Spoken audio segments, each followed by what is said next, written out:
Below a few hundred meters, the ocean changes in a way that removes one of the most familiar senses.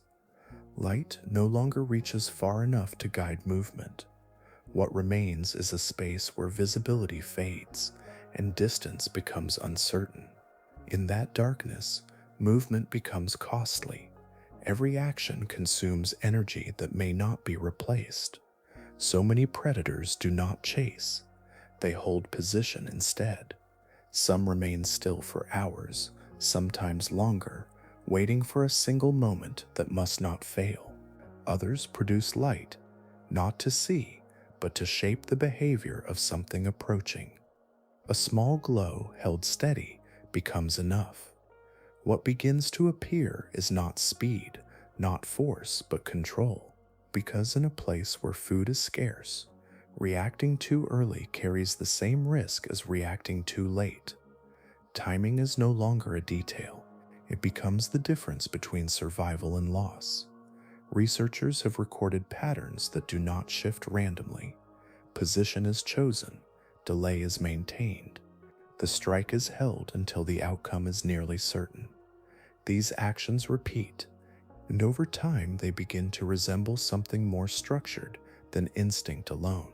In this story, we explore the ocean's most precise predators and how they hunt under conditions where energy cannot be wasted.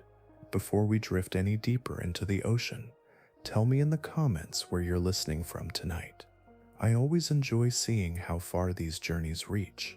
If you're enjoying this kind of calm, focused exploration, take a moment to like the video and subscribe.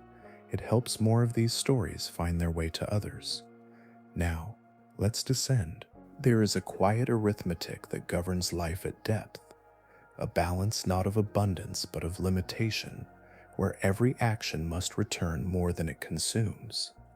In this environment, survival is shaped less by what a predator can overpower and more by what it can afford to attempt. Energy is not simply useful here, it is finite in a way that cannot be ignored, drifting down in fragments from distant layers above, or appearing only in rare encounters that cannot be predicted or replaced. Movement carries weight, a sudden burst forward, a prolonged chase, even a misjudged turn through the water. Each draws from a reserve that may not be restored for days. In such conditions, speed begins to lose its advantage. What thrives instead is restraint, the ability to remain still while time passes, to let opportunity approach rather than pursuing it through uncertain darkness. The ocean at these depths does not reward urgency, it filters it out. Prey is not encountered often enough to justify repeated attempts. A failed chase is not merely a missed meal, it is a loss that echoes forward, narrowing the margin for survival. Over time, this pressure reshapes behavior. Predators begin to act not when they detect movement, but when the outcome feels certain. They position themselves in places where chance can be reduced, where distance is already closed before the strike even begins. The hunt, in this sense, starts long before any visible motion occurs. This gradual shift moves away from the idea of pursuit. Instead of reacting to prey, predators begin to anticipate it. They align themselves with patterns that are not immediately visible, subtle flows of movement through the water, recurring paths taken by drifting organisms, moments when the surrounding environment briefly favors action. In these moments, effort is minimized, and success becomes less dependent on strength and more on placement. Precision emerges as a quiet advantage. A single well-timed movement can replace what would otherwise require sustained effort. Muscles are used sparingly, responses are delayed until the exact alignment of distance and opportunity, and strikes are delivered with an economy that reflects long adaptation. Over generations, this approach becomes embedded, not as a conscious decision, but as a consistent pattern that shapes which individuals persist and which do not. Strength, while still present, becomes secondary. It is no longer the primary tool for securing food, but a supporting element used only when the conditions have already been arranged in the predator's favor. The emphasis shifts toward control, toward limiting uncertainty before committing to action. Even the structure of these animals reflects this balance. Bodies shaped not for sustained speed, but for controlled movement, for maintaining position with minimal effort in a space where resistance is constant and visibility is low. Time itself becomes part of the hunting process. Waiting is not passive here, it is an active state of readiness, a sustained awareness that stretches across long intervals. The predator does not disengage, it holds its position within a narrow margin of possibility, prepared to act when the alignment is right. In this way, stillness becomes a form of movement, a deliberate choice that replaces unnecessary exertion. As this pattern deepens, the distinction between action and preparation begins to blur. What appears motionless from the outside contains layers of adjustment, subtle changes in orientation, minute corrections that maintain alignment with unseen currents and passing life. The final movement, when it comes, is brief and decisive, shaped by everything that came before it. In this world, intelligence does not announce itself through complexity or speed. It settles into behavior that appears simple on the surface, but reveals a deeper efficiency when observed over time. The strongest hunters are not those that expend the most effort, but those that avoid wasting it entirely, allowing the environment to narrow the possibilities until only one outcome remains within reach. From the forehead of a patient hunter, a small extension rises and holds its place, not drifting, not searching, but existing with a purpose that unfolds slowly over time. At its tip, a faint glow persists, steady and controlled, shaped not by chance, but by a precise biological arrangement that sustains light in a place where none arrives from above. The anglerfish carries this light as part of its body, a living instrument that alters the behavior of anything that notices it. The glow does not flood the surroundings, it remains contained, a narrow signal that separates itself from the surrounding darkness without revealing the form that produces it. Bioluminescent bacteria housed within the lure generate the steady illumination, maintained through a mutual exchange that allows the light to persist without constant effort. The anglerfish adjusts its position subtly, ensuring that the glow appears isolated, a point of interest without context. In this environment, where visual references are limited, even a small light becomes significant. Organisms moving through the water encounter it not as a threat, but as a possibility. Some approach out of instinct, drawn by patterns that resemble food or familiar signals. Others respond through simple orientation, moving toward the only visible feature in an otherwise indistinct space. The lure does not force this reaction. It allows it to emerge, relying on existing behavioral pathways within the prey. The anglerfish does not advance to meet this approach. It remains still, conserving energy while the distance closes on its own. Its body blends into the surrounding darkness, lacking reflective surfaces that would betray its presence. The jaws remain closed, the body aligned, every element held in readiness without visible tension. Only the lure moves, and even that movement is minimal, a controlled oscillation that maintains attention without revealing intent. As the prey draws nearer, the light becomes more than a point of interest. It becomes a reference, something to orient toward, reducing uncertainty in a space where direction is difficult to maintain. The anglerfish uses this effect to guide movement, not by chasing, but by shaping the path the prey chooses to take. The closer the prey moves, the narrower its options become, until it enters a range where escape is unlikely. The strike itself is brief, almost without transition. The mouth expands, the surrounding water drawn inward along with the prey, creating a sudden shift that completes the interaction before it can be reversed. This movement is not repeated unnecessarily. It occurs once, at the moment when distance, alignment, and timing converge into a single outcome. The energy spent is minimal compared to the gain, reflecting a system refined over long periods where efficiency determines survival. What unfolds here is not simple attraction. The light does not merely invite attention, it guides behavior. It interacts with the sensory expectations of other organisms, shaping their responses in a way that reduces uncertainty for the predator while increasing it for the prey. This distinction transforms the lure from a passive feature into an active component of the hunt, one that operates continuously without requiring constant motion. Positioning remains essential throughout this process.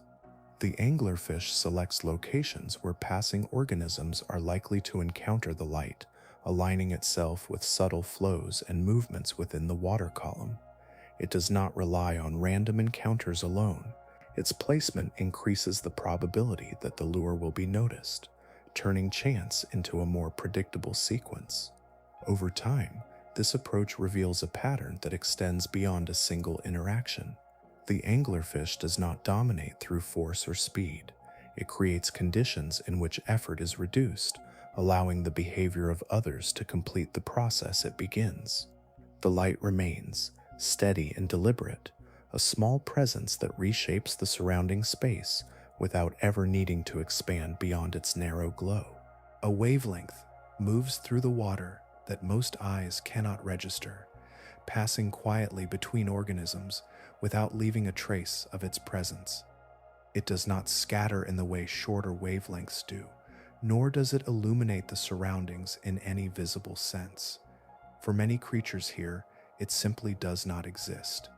Yet, within that narrow band, a different kind of visibility begins to take shape, one that belongs only to those equipped to perceive it. The dragonfish carries this ability within its eyes, structures adapted to detect far-red light, extending sensitivity beyond what is typical for deep-sea organisms. Along its body, specialized photophores emit this same wavelength, producing a directed glow that remains hidden to nearly everything around it. The result is a form of illumination that functions without revealing itself, a private channel of light that moves outward and returns only to the one that created it. This system does not brighten the environment in any obvious way. It outlines it, quietly, selectively, revealing forms and distances that would otherwise remain indistinct. Small organisms drifting ahead become visible within this narrow spectrum, their movements traced without alerting them to observation. The dragonfish does not need to close distance blindly. It perceives space in a way that others cannot detect, reducing uncertainty without introducing risk. Position plays a subtle role in how this light is used. The dragonfish aligns itself so that its emitted glow travels forward in a controlled path, scanning the water without spreading beyond its intended range. Its body remains unlit in visible wavelengths, avoiding contrast that might expose its presence. Even its silhouette is softened, minimizing any outline that could be sensed through faint ambient cues. The prey, moving within this space, continues without adjustment, lacking the visual receptors needed to detect red wavelengths. It remains unaware of the illumination passing over it. Its behavior does not change. Its movements remain natural, and its orientation stays fixed on cues it can perceive. This absence of reaction becomes part of the predator's advantage, allowing the dragonfish to observe without influencing the environment it is reading. As distance narrows, the dragonfish refines its approach. It does not rely on sudden acceleration. Instead, it adjusts gradually, maintaining alignment with the movement of its target, ensuring that the moment of contact occurs under controlled conditions. The strike, when it happens, emerges from this preparation, a brief extension that completes the sequence without excess motion. What distinguishes this method is not only the concealment of the predator, but the exclusivity of the information it receives. The dragonfish operates within a sensory channel that few others share, allowing it to gather detail while remaining outside the perceptual range of those it hunts. This separation creates an asymmetry, where one side perceives and the other does not, shaping the interaction long before any physical movement occurs. Over time, this adaptation reflects a broader pattern within the deep. Evolution does not always expand capabilities outward. Sometimes it narrows them, refining perception into specific ranges that provide advantage through limitation. By focusing on wavelengths that remain unused by others, the dragonfish avoids competition and detection simultaneously, turning a restricted spectrum into a controlled space. Within this space, hunting becomes less about pursuit and more about awareness. The predator moves with information that remains inaccessible to its surroundings, adjusting with a level of precision that reduces unnecessary action. Its light does not announce, it reveals, and only to itself. In this way, visibility becomes selective, shaped not by what is present, but by who is capable of seeing it. A body settles into place, and then does not leave it, not for minutes or hours, but for spans of time that stretch beyond ordinary rhythms, as if motion itself has been set aside. Along the seafloor or suspended just above it, certain predators adopt a posture that becomes indistinguishable from the space they occupy, their presence absorbed into the textures and gradients around them. They do not search outward. They become part of the field through which other lives pass. Skin and structure take on roles that extend beyond protection or movement. Surfaces soften their outlines, breaking continuity in ways that dissolve recognition. Some carry patterns that mirror the uneven tones of sediment. Others reflect so little light that their edges disappear into the surrounding dimness. Fins rest against the body, reducing form, while slight adjustments maintain balance without drawing attention. The result is not invisibility in a strict sense, but a reduction of signal, a quiet blending that lowers the chance of detection. Time passes differently within this stillness. The predator does not disengage as it waits. Subtle processes continue, slow calibrations of position guided by faint shifts in current or the gentle movement of nearby particles. These adjustments are nearly imperceptible, yet they maintain alignment with the surrounding environment, ensuring that the body remains consistent with its setting. Stillness here is not absence of activity. It is a controlled state, sustained with precision. Prey moves through this space, following its own patterns, unaware of the form that has settled into its path. Without clear visual contrast or sudden disturbance, there is no immediate reason to alter direction. The predator does not intervene in this movement. It allows the trajectory to continue, letting distance close naturally. In this way, the interaction begins long before any visible action occurs, shaped by placement rather than pursuit. The advantage of this approach becomes clear in the conservation of energy. By remaining in position, the predator avoids the costs associated with searching or chasing. Muscular effort is reserved for a single moment, held in readiness rather than spent continuously. This allocation reflects a broader adaptation where success depends not on repeated attempts, but on selecting the moment when success is most likely. As the prey approaches, the predator maintains its composure. There is no sudden preparation, no visible tightening or shift that might signal intent. The body remains aligned with its surroundings, allowing the final distance to diminish without interruption. When the moment arrives, the transition from stillness to motion is immediate, a brief release of stored energy that completes the interaction in a single movement. This method relies on the prey's own behavior to complete the process. The predator does not force an encounter. It creates the conditions in which an encounter becomes unavoidable. By placing itself within paths that are likely to be followed, it reduces uncertainty and allows probability to work in its favor. The longer it remains undetected, the more likely it is that an opportunity will present itself. Over time, this pattern reveals a different interpretation of activity. Movement is not constant, nor is it necessary.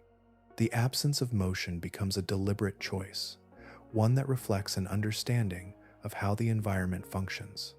In a setting where energy must be preserved and opportunities are infrequent, stillness offers a form of control that movement cannot provide.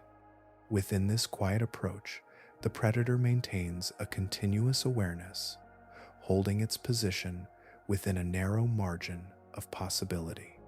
It does not act until the alignment is complete, until distance, orientation, and timing converge into a single point where action becomes efficient. The stillness that defines this strategy is not a pause between movements. It is the strategy itself, extending across time, shaping the outcome long before the final motion occurs. At first glance, the proportions seem restrained, a narrow body tapering into the surrounding water, unassuming in scale and presence. Yet within that form lies a capacity that only reveals itself in a single, transformative motion, one that alters the relationship between predator and prey in an instant. The gulper eel carries a jaw structure that remains folded and contained until the precise moment it is needed, held in readiness like a mechanism waiting for release. Its head appears small relative to its length, giving no immediate indication of what it can become. The lower jaw, loosely hinged and supported by elongated bones, allows for an expansion that exceeds what its resting shape suggests. When inactive, this structure remains compact, conserving energy and maintaining a minimal profile. There is no constant display of capability, no outward sign that would distinguish it from the surrounding forms drifting through the same space. Encounters here are infrequent, and this rarity shapes everything that follows. The gulper eel does not rely on repeated attempts or gradual success. Instead, it exists in anticipation of a single opportunity that may arrive without warning and may not return for extended periods. Its entire structure is adapted to ensure that when such a moment occurs, it can be used completely, without hesitation or limitation. The approach is quiet, almost incidental. The eel moves with slow, measured undulations, conserving effort while maintaining awareness of its surroundings. It does not pursue in the conventional sense. It positions itself within the path of passing life, allowing proximity to develop without drawing attention. This alignment reduces the need for sudden movement, preparing the conditions under which its unique adaptation becomes effective. When the moment arrives, the transformation is immediate. The jaws extend outward, unfolding into a volume that briefly reshapes the animal's entire front profile. The mouth opens to a scale that seems disproportionate, capable of enclosing prey that would otherwise exceed what its body could process. This expansion is not sustained. It exists only for the duration required to complete the capture, after which the structure returns to its resting form. Water is drawn inward along with the prey, filling the expanded space and allowing the eel to secure its catch before any escape can occur. The elasticity of its tissues accommodates this sudden intake, while internal adjustments begin the process of returning the body to equilibrium. The energy invested in this action is concentrated into a single event, one that replaces what might otherwise require multiple pursuits or repeated efforts. This approach reflects a different balance between risk and reward. The gulper eel does not rely on consistent feeding. It depends on the ability to exploit rare moments fully, accepting long intervals without success in exchange for the potential of a substantial gain. Over time, this pattern becomes embedded in its biology, favoring individuals that can endure scarcity while remaining capable of rapid, decisive action when conditions align. There is no excess movement before or after the strike. Once the opportunity has been taken, the eel returns to its prior state, its body settling back into a streamlined form that minimizes further expenditure. Digestion proceeds slowly, extending the benefit of the captured energy across time, reducing the need for immediate repetition. What appears unusual at first becomes coherent within the context of this environment. Expansion replaces pursuit, capacity replaces frequency, and the ability to momentarily extend beyond apparent limits becomes a reliable strategy. The gulper eel does not alter the space around it through constant action. It carries within itself the means to briefly redefine that space, using a single motion to bridge the gap between scarcity and survival. What appears at a distance as a single drifting form begins, upon closer attention, to resolve into a chain of living components, each one distinct yet inseparable from the whole. A siphonophore is not an individual in the conventional sense, but a colony composed of many specialized bodies, known as zooids, all derived from a single origin and bound together in precise arrangement. Each unit carries out a specific role, and none survive independently, yet together they form a coordinated system that moves and feeds as if guided by a unified intent. Along its length, different structures take on defined tasks. Some segments are responsible for propulsion, contracting rhythmically to maintain position or adjust orientation within the water. Others extend outward as elongated filaments, carrying stinging cells that respond instantly to contact. There are portions devoted to digestion, receiving and processing what is captured, and others that manage reproduction, continuing the lineage of the entire colony. This distribution of function allows each part to refine its role without the burden of performing others. The hunting process emerges from this arrangement. Rather than relying on a central decision, the siphonophore operates through a sequence of interactions between its components.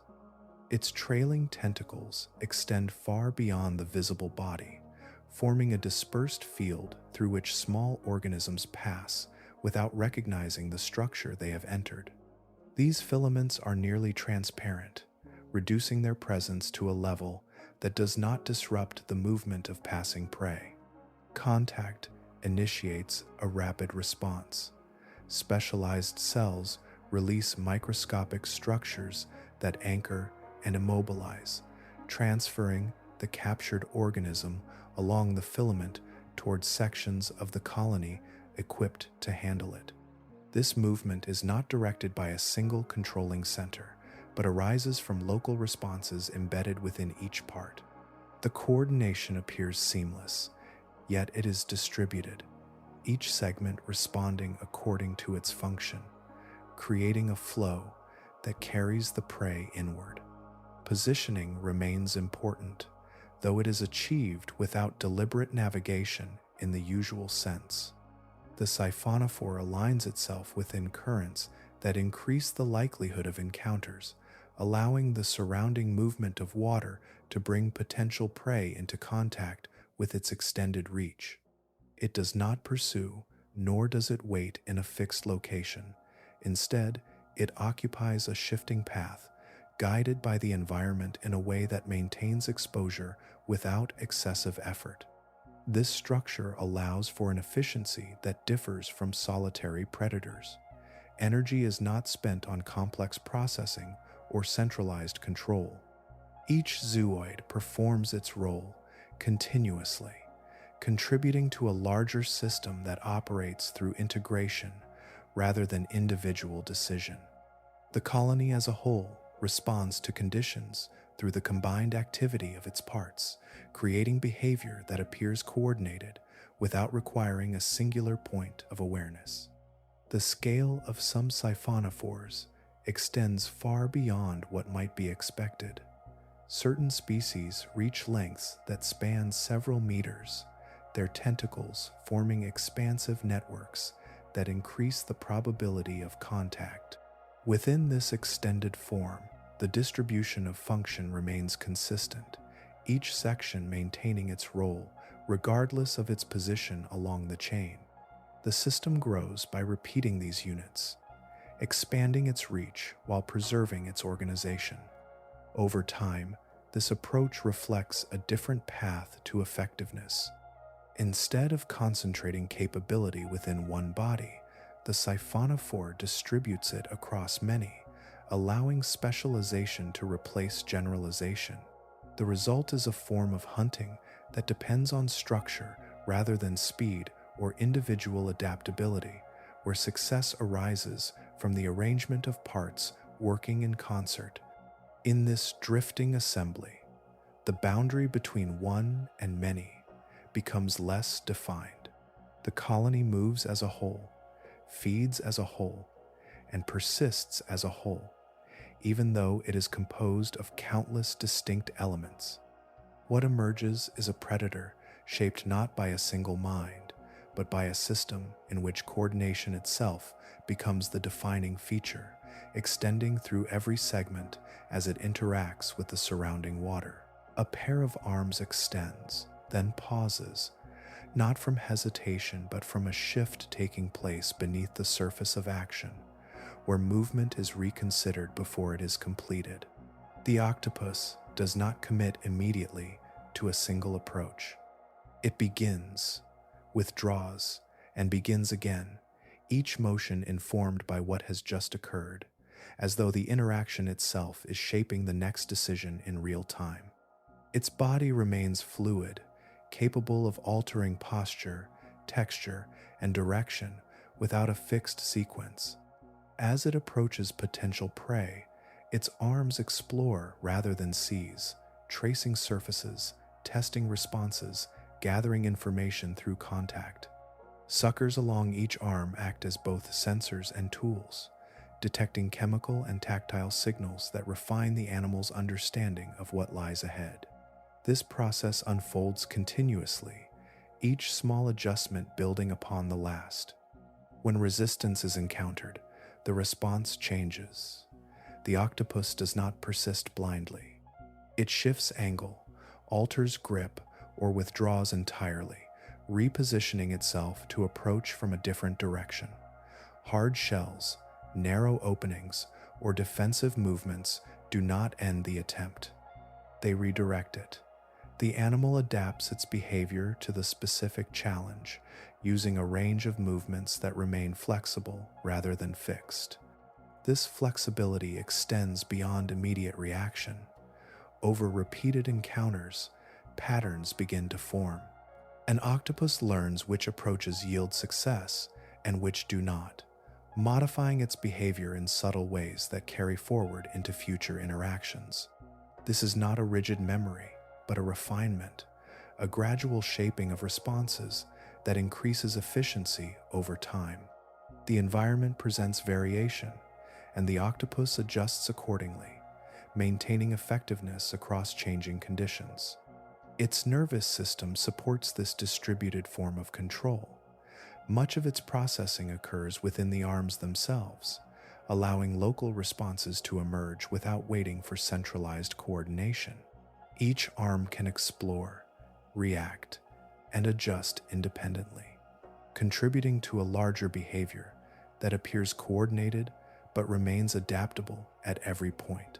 This arrangement allows the octopus to respond quickly to multiple stimuli, integrating information from different sources without delay.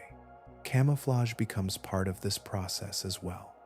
The skin shifts in texture and tone, blending with surrounding surfaces in ways that reduce detection while the animal evaluates its options. This change is not static. It evolves alongside movement, adjusting as the octopus repositions itself or as the situation develops. The boundary between concealment and action remains fluid, allowing the animal to remain unnoticed until the moment it chooses to act. In confined spaces, this adaptability becomes even more apparent. The octopus navigates through narrow openings, using its flexible body to reach into areas that other predators cannot access. If a direct approach fails, it alters its method, applying pressure from a different angle or using multiple arms to manipulate its target. The interaction becomes a sequence of adjustments, each one informed by the outcome of the previous attempt. Energy is conserved through this process, not by avoiding effort, but by directing it precisely. The octopus does not expend force where it is ineffective. It redistributes its actions, focusing on points where resistance can be overcome. This targeted use of effort reflects a balance between exploration and execution, where understanding precedes commitment. Within this continuous exchange, the hunt becomes less about a single decisive moment and more about an evolving interaction. The octopus remains engaged, responsive to changes as they occur, adjusting its behavior without breaking the flow of movement. Each action leads into the next, guided by immediate feedback rather than a predetermined sequence. What emerges is a form of hunting that remains open to change, shaped by the specifics of each encounter. The octopus does not rely on a single strategy carried out repeatedly. It builds its approach as it moves, allowing the interaction itself to determine how it proceeds, creating a pattern of behavior that remains flexible within an environment defined by uncertainty. A pulse appears where there was none before, brief and contained, then gone again before it can be fully traced. It does not linger long enough to illuminate the space around it, only to interrupt it, introducing a momentary signal that alters the behavior of anything within range. In this environment, light is not a constant presence, but an event, something deployed with precision rather than maintained continuously. Certain predators have refined this into a method that extends beyond visibility. Their bodies carry photophores capable of producing controlled flashes, patterns that can be varied in intensity, duration, and sequence. These emissions are not random. They are shaped by timing, released in intervals that interact with the sensory expectations of nearby organisms. A sudden burst can disorient, a repeated rhythm can attract, and a carefully spaced sequence can create the impression of movement where none exists. For smaller creatures, these signals can override normal responses. A flicker may resemble the brief motion of prey, prompting an approach that would not occur in complete darkness. In other cases, a flash disrupts orientation, scattering groups or causing hesitation that exposes individuals to capture. The predator remains outside this disruption, positioned just beyond the immediate effect, allowing the altered behavior of others to bring opportunity within reach. This use of light differs from simple illumination. It does not reveal the environment in a steady way. It reshapes perception in short intervals, creating moments where normal patterns are interrupted. During these moments, the balance between predator and prey shifts, not through force, but through a temporary change in how information is processed. The predator introduces uncertainty, and within that uncertainty, it acts. Timing becomes central to this approach.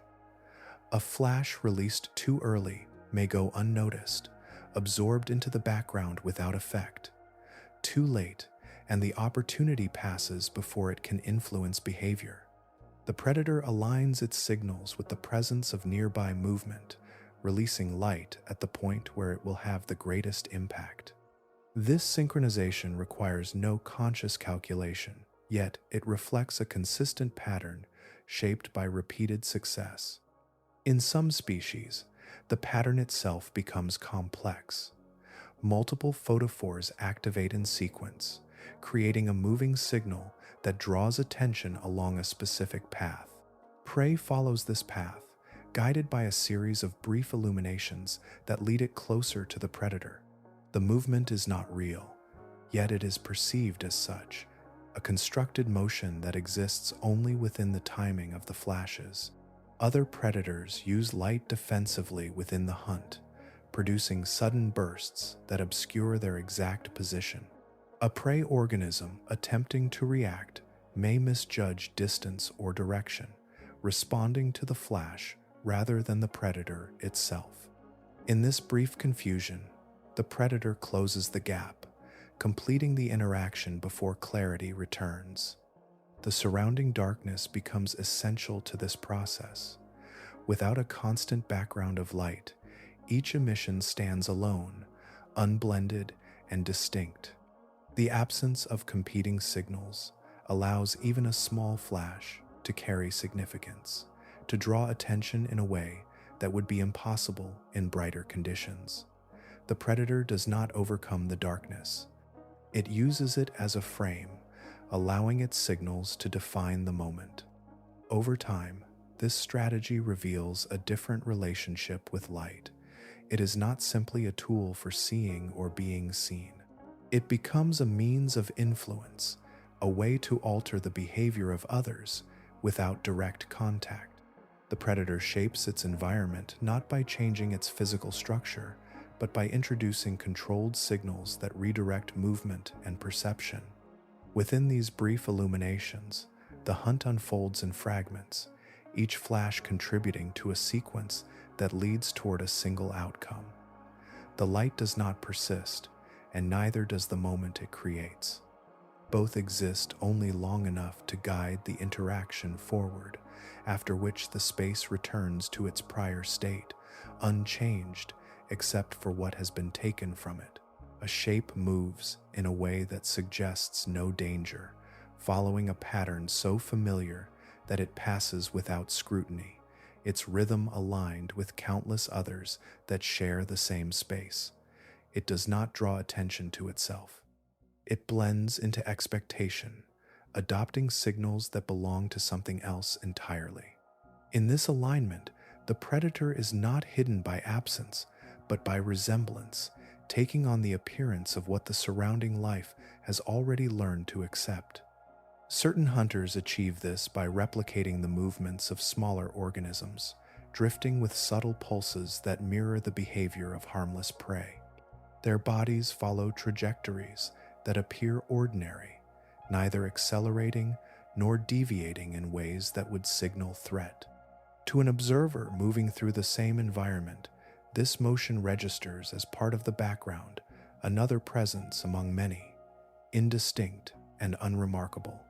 This resemblance extends beyond movement.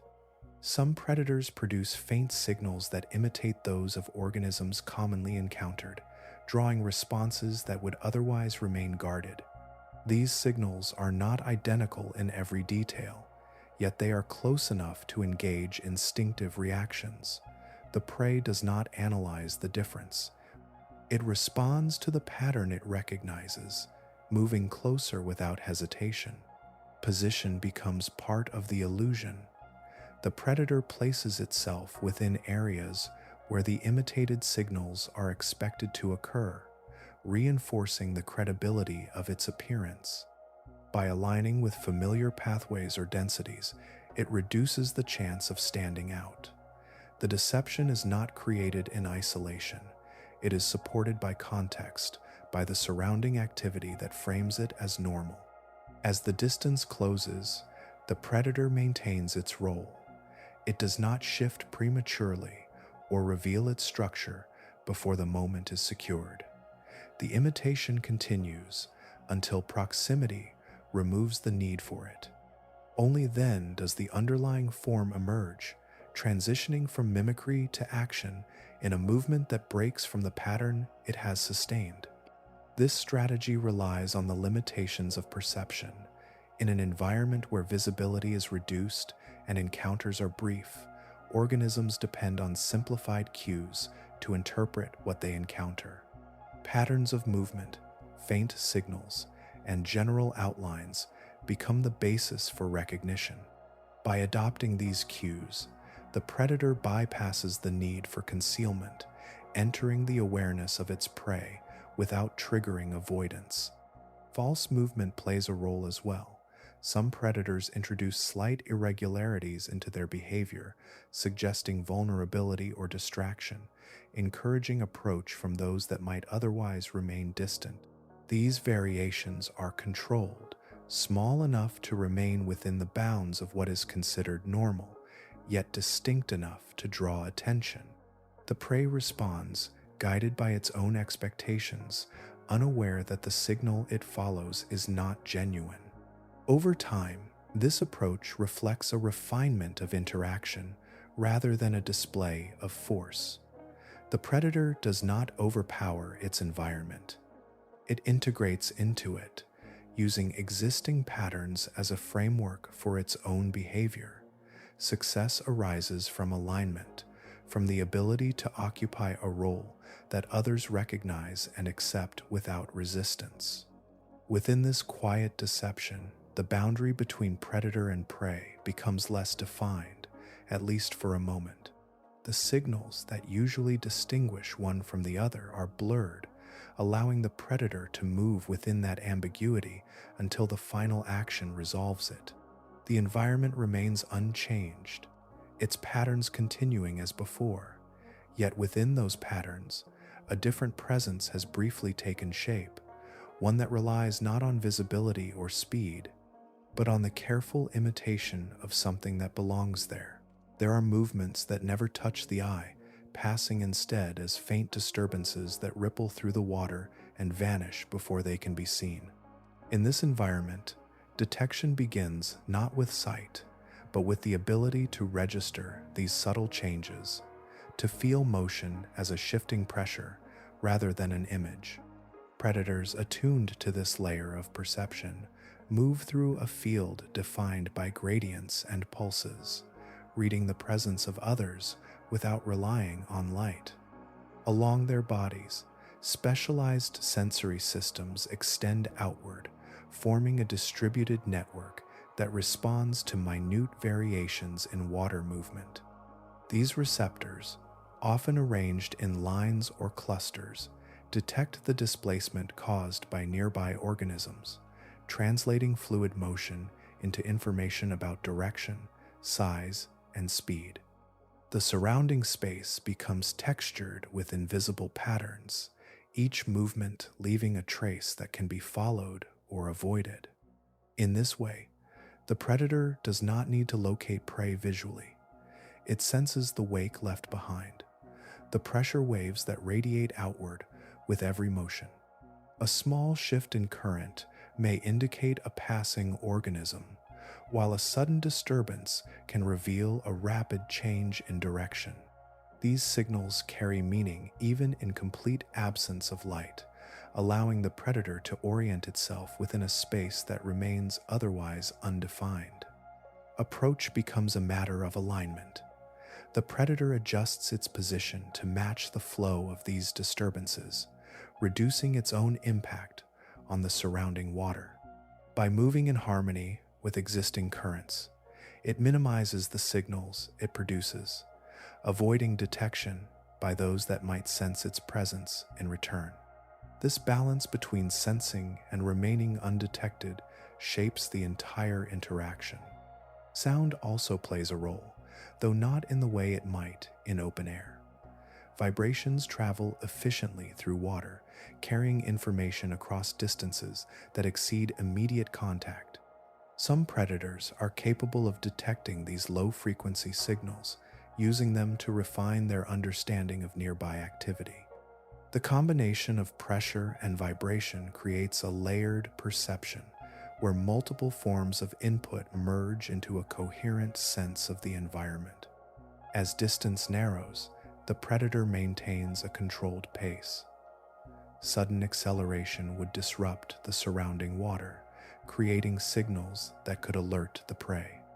Instead, movement remains gradual, almost indistinguishable from the background flow. The predator advances without announcing itself, closing the gap through careful adjustment rather than force. The final moments of the hunt rely on this accumulated information. Without visual confirmation, the predator commits based on the convergence of signals, the alignment of pressure gradients and vibrations that indicate proximity. The strike is brief, emerging from a state of near stillness, guided by an understanding built entirely through non-visual means. This approach reflects an adaptation to conditions where light is absent, not just occasionally, but entirely. Vision, while still present in some forms, becomes secondary to other senses that operate independently of illumination. The predator does not attempt to recreate sight through artificial means. It relies on systems that function within the constraints of its environment, turning those constraints into a consistent advantage. Silence becomes part of this process as well, not the absence of sound, but the absence of disturbance. By limiting its own impact on the surrounding medium, the predator avoids contributing to the field of signals that others might detect. Its presence remains subtle, woven into the existing patterns of movement that define the space. Within this layered perception, hunting unfolds as a sequence of adjustments guided by information that never appears as an image. The predator moves through a world defined by motion itself, where the smallest shift carries meaning, and where awareness is shaped by the ability to interpret what cannot be seen. A moment passes, then another, and nothing happens, though everything is already in motion beneath the surface of stillness. The predator does not act at the first sign of opportunity. It allows conditions to gather, to settle into a configuration that cannot be rushed. What unfolds here depends not on presence alone, but on alignment, a convergence of subtle factors that must coincide before action becomes worthwhile. The surrounding environment carries signals that are easy to overlook: small variations in flow, faint shifts in direction, gradual changes in spacing between passing organisms. These cues are not constant.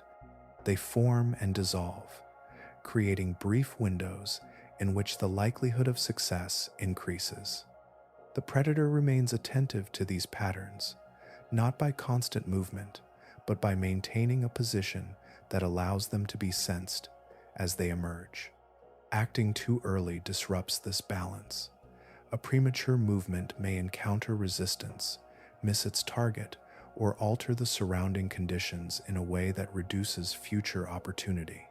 Energy spent in such moments is not easily recovered, and the absence of immediate success extends beyond the failed attempt itself.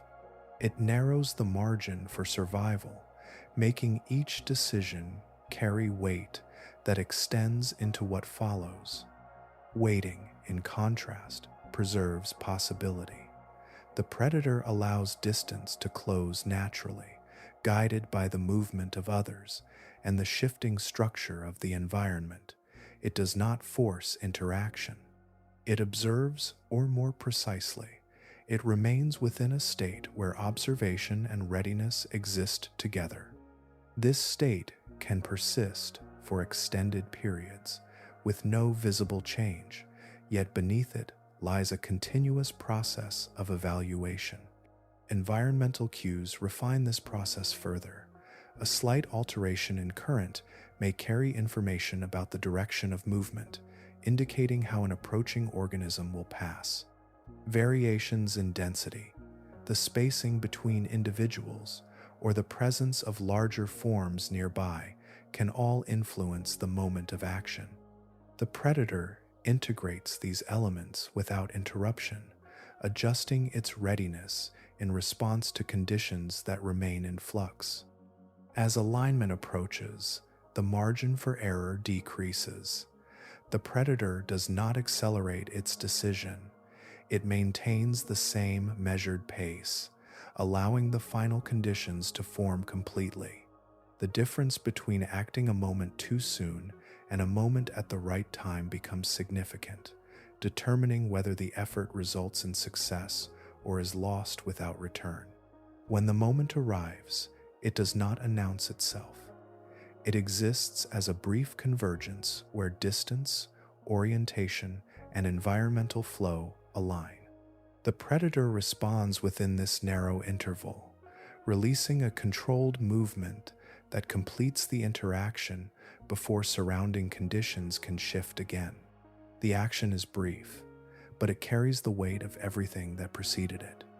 This pattern reveals a different structure of behavior, one where time is not divided into action and rest, but into preparation and execution that blend into one another.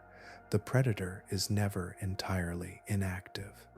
Even in stillness, it is positioned within a field of changing conditions, maintaining a readiness that adapts as those conditions evolve. Over time, this reliance on timing shapes both behavior and form. Movements become economical, responses become precise, and the threshold for action becomes more selective. The predator does not respond to every opportunity. It responds to the right one, allowing many possibilities to pass in favor of the moment that offers the highest certainty. Within this approach, success is not determined by how often the predator acts, but by how accurately it chooses when to act.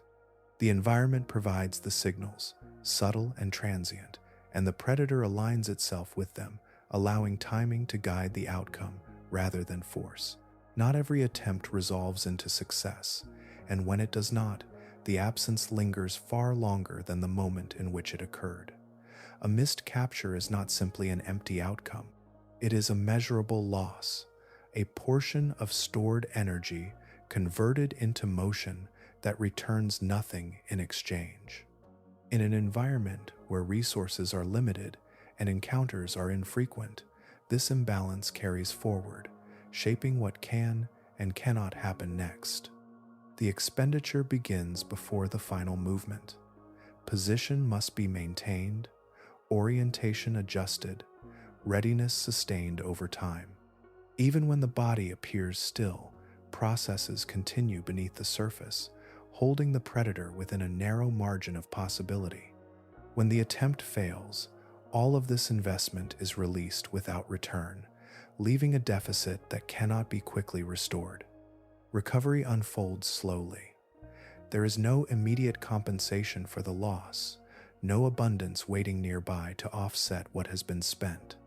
Instead, the predator must return to a state of reduced activity, conserving what remains while time extends around it. Digestion does not follow, and without that intake, the internal balance shifts toward preservation rather than growth or reproduction. Each failure narrows the available range of future action. This constraint shapes behavior in ways that are not immediately visible. Movements become more selective, thresholds for action become higher, and the conditions required for a strike become increasingly precise. The predator does not respond to every opportunity. It filters them, allowing many to pass until the alignment of factors suggests a higher likelihood of success. This restraint is not hesitation, but an adjustment formed through repeated outcomes over time. Physiological adaptations reflect this pattern. Musculature is tuned for brief, efficient contractions rather than prolonged exertion. Metabolic rates remain low, extending the duration over which stored energy can sustain the organism. Internal systems prioritize conservation, reducing unnecessary processes and maintaining readiness without continuous expenditure. These features do not eliminate the cost of failure, but they extend the interval over which recovery can occur. The surrounding environment reinforces this dynamic. Prey does not appear in predictable intervals, and when it does, it may pass quickly or remain just beyond effective range. Acting under these conditions requires a balance between readiness and restraint, where the cost of acting too soon may outweigh the benefit of acting at all. The predator must remain within this balance, adjusting continuously as conditions shift. Over generations, this pressure leads to a refinement of behavior that approaches precision. Individuals that act with greater accuracy, that align more closely with the conditions that favor success, are more likely to persist. Those that expend energy without return gradually fall away, their patterns replaced by those that reduce waste and increase efficiency. The result is not perfection in a strict sense, but a narrowing of error, a movement toward actions that consistently produce results. Even so, the possibility of failure remains. No system eliminates it entirely. What changes is its frequency and its impact, shaped by adaptations that reduce unnecessary risk and extend the capacity to recover when failure occurs.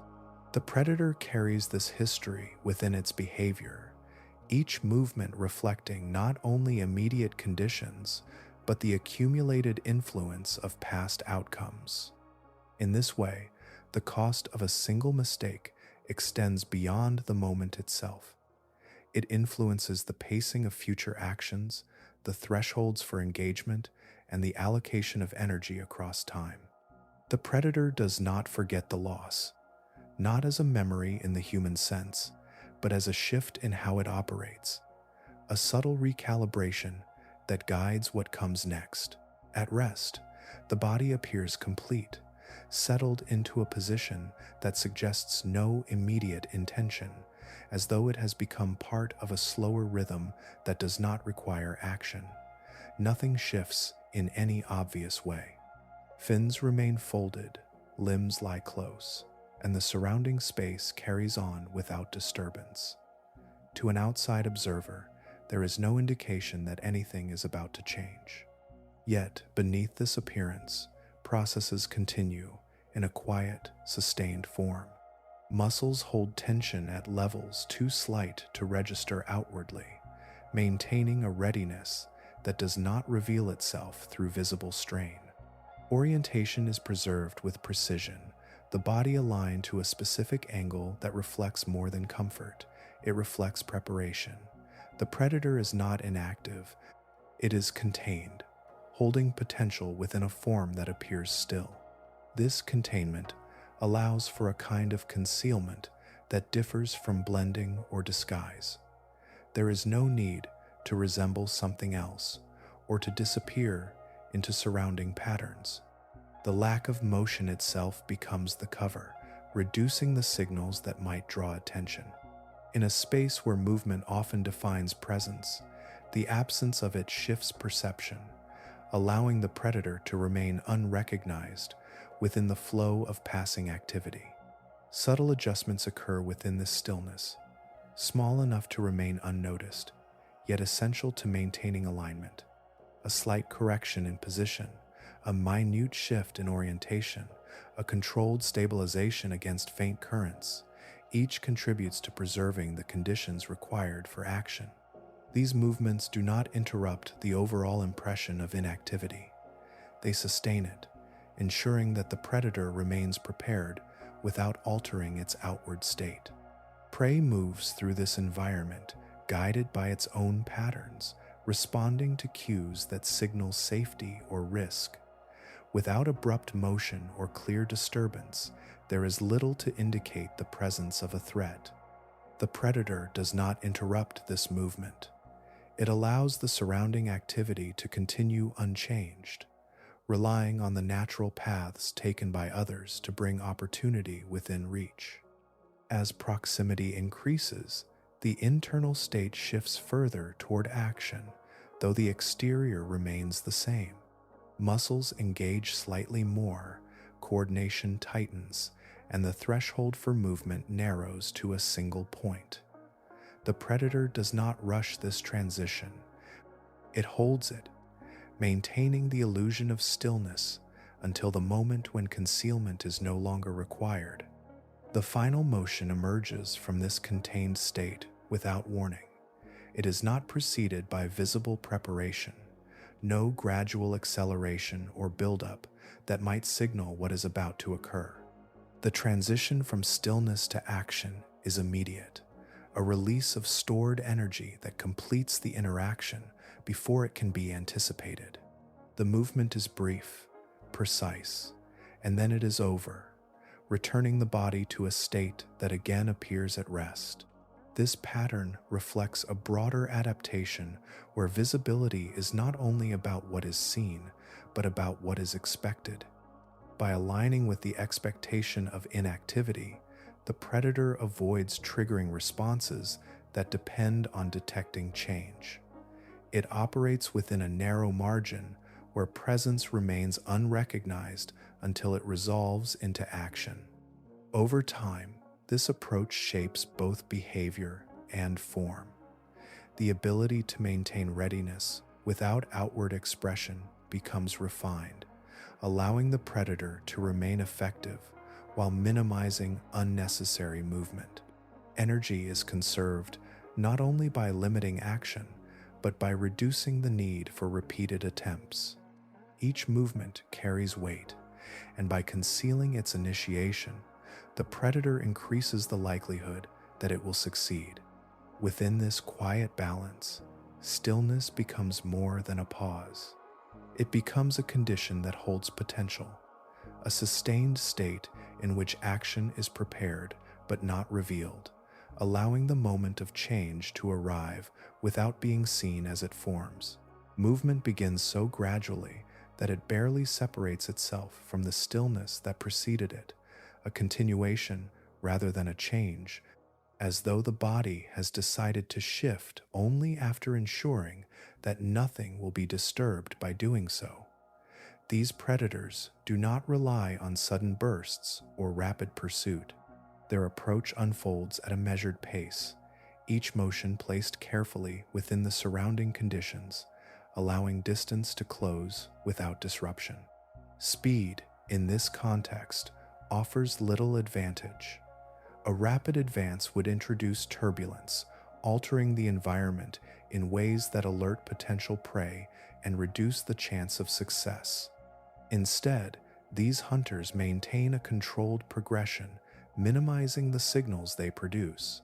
Their bodies move with a deliberate restraint, conserving energy while preserving the alignment required for an accurate strike. This restraint is not a limitation, it is a refinement. By reducing velocity, the predator gains control over its positioning, adjusting its trajectory in small increments that maintain optimal distance and angle. The path toward the prey is not direct in a conventional sense. It is shaped by continuous correction, each adjustment bringing the predator closer to a point where action will be both efficient and decisive. Musculature reflects this approach. Rather than supporting sustained bursts of power, it is tuned for precision, capable of fine control over movement and tension. Each contraction is measured, each release calculated, allowing the predator to maintain stability even as it advances. This level of control ensures that the final motion does not require correction, reducing the likelihood of error at the moment it matters most. The prey, within this process, continues its movement without interruption. There is no sudden shift in the surrounding water, no abrupt change that would signal the presence of a threat. The predator remains within a narrow threshold of detectability, advancing only when conditions allow it to do so without drawing attention. This gradual approach transforms the hunt into a sequence of nearly imperceptible changes, each one contributing to the eventual outcome. As proximity increases, the predator slows even further. The margin for error decreases, and with it, the need for restraint becomes more pronounced. Movements become smaller, more precise, ensuring that the final distance is closed without disruption. The predator does not rush this phase. It allows the alignment to complete itself, holding position when necessary, advancing only when it can do so without altering the surrounding conditions. The strike, when it occurs, is brief and exact. It does not rely on overwhelming force or extended effort. It is a single, controlled motion that completes the interaction with minimal expenditure. The accuracy achieved through the preceding approach ensures that this moment does not require correction or repetition. The predator acts once, and the outcome is secured. This pattern reflects a broader shift away from aggression as a primary strategy. Instead of overpowering prey through speed or strength, these hunters rely on consistency and control.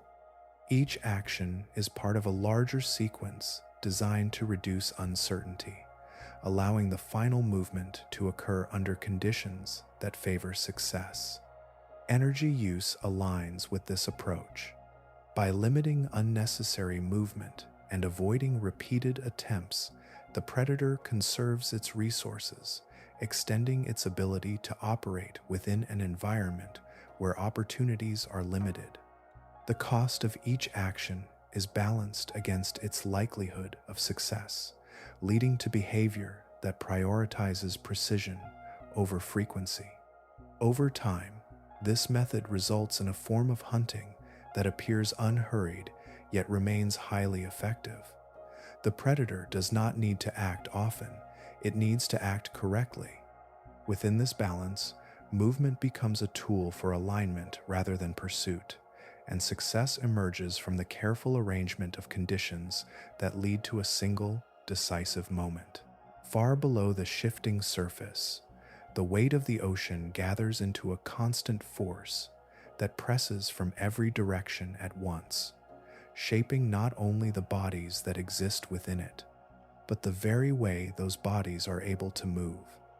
Pressure here is not an occasional challenge. It is a continuous condition, increasing steadily with depth until it becomes the defining constraint around which all structure and behavior must form. Within this environment, movement carries consequences that extend beyond energy expenditure. Rapid motion introduces stress across tissues already adapted to withstand immense external force. The faster an organism attempts to move, the more resistance it encounters, both from the density of the surrounding water and from the internal limits of its own structure. This creates a balance where speed is not only costly, but often impractical. Bodies adapted to such depths reflect this reality. Many lack rigid frameworks that would fracture under pressure, instead relying on flexible compositions that distribute force evenly. Tissues become gelatinous, reducing density differences between the organism and its surroundings, allowing it to exist without being compressed inward. This softness does not support sudden acceleration. It favors slow, controlled motion that maintains structural integrity. Buoyancy plays a role as well, though not in the familiar sense of rising or sinking. By minimizing differences between internal and external pressure, these organisms achieve a kind of neutral presence within the water, reducing the need for constant muscular effort to maintain position. This balance further discourages rapid movement, as any sudden change would disrupt the equilibrium that has been carefully maintained. As a result, motion becomes deliberate. Predators do not surge forward in extended bursts. They advance gradually, allowing their bodies to remain within the limits imposed by their structure. This pace is not a disadvantage within this context. It aligns with the broader conditions of the environment, where prey is sparse and encounters are shaped more by positioning than by pursuit. The internal systems of these organisms reflect similar adaptations.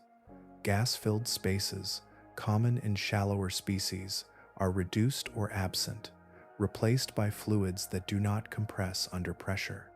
Enzymatic processes operate within narrow ranges suited to the surrounding conditions, maintaining function without requiring rapid shifts in activity. Every aspect of the organism is tuned to stability rather than speed. Within these constraints, the idea of fast movement becomes less relevant. The environment does not support it, and the bodies that persist within it are not designed for it. Instead, effectiveness emerges from maintaining control, from operating within a range that ensures both structural safety and energy efficiency. The predator does not attempt to overcome pressure. It aligns with it, allowing the conditions to define the limits of its behavior. This alignment influences how interactions unfold. The absence of rapid motion reduces turbulence, preserving the subtle cues that guide movement and detection. It allows predators to approach without disrupting the surrounding medium, maintaining the conditions that make their strategies effective. The slower pace becomes an advantage, not because it increases power, but because it reduces interference. Over time, this relationship between pressure and movement shapes a consistent pattern. Organisms that attempt to move beyond these limits face increased risk, both in terms of structural strain and energy loss. Those that remain within them achieve a balance that supports long-term survival. The result is a system where speed is not eliminated, but refined into forms that respect the constraints of depth. Within this steady force, life continues without urgency. Movement unfolds at a pace that reflects the conditions surrounding it, guided by structures that have adapted not to resist pressure, but to exist within it. The ground below is not flat in the way it might seem from a distance, but shaped into ridges, depressions, scattered fragments, and soft layers that shift slowly over time. Within this uneven terrain, predators find structure, not as obstacles, but as extensions of their own presence. The seafloor offers contours that can be occupied, edges that can conceal, and surfaces that can absorb the outline of a body until it becomes part of the landscape itself. A predator settles into a shallow depression or aligns along the base of a ridge, choosing a position where its form breaks against the irregularity of the terrain rather than standing apart from it. The surrounding sediment softens its edges, small particles resting against its surface, dulling contrast and reducing distinction. It does not need to vanish completely. It needs only to reduce its presence enough that it no longer interrupts the visual or sensory flow of the environment. Coloration contributes to this integration. Tones match the muted variations of the seafloor, blending into the gradients formed by accumulated material. Some species adjust these tones dynamically, shifting in response to the immediate surroundings, ensuring that their appearance remains consistent even as the terrain changes. Texture follows a similar pattern, with skin surfaces that mirror the roughness or smoothness of nearby structures, further dissolving the boundary between organism and ground. Movement is minimized to preserve this alignment. The predator does not traverse the seafloor in search of prey. It remains within a selected zone, allowing the environment to deliver opportunity through the natural movement of other organisms. Small creatures pass along established pathways, following currents that trace the contours of the terrain. These paths become predictable over time, forming corridors of movement that intersect with the positions chosen by the predator. Within these corridors, the predator establishes an ambush zone, a space where distance can close without requiring pursuit. The terrain shapes how prey approaches, guiding it along routes that bring it within reach. The predator does not need to adjust these paths. It only needs to understand them, placing itself where movement converges naturally. Subtle adjustments maintain this positioning. A slight shift in body angle, a minor repositioning within the sediment, ensures that alignment remains intact as currents or terrain features change. These movements are small, contained within the existing structure, avoiding disruption that might reveal the predator's presence. The overall impression remains one of stillness, even as these corrections occur. As prey enters this zone, its movement is influenced by the same terrain that conceals the predator. It follows the contours without deviation, guided by the shape of the ground and the flow of water above it. Without clear disturbance or contrast, there is no indication of danger.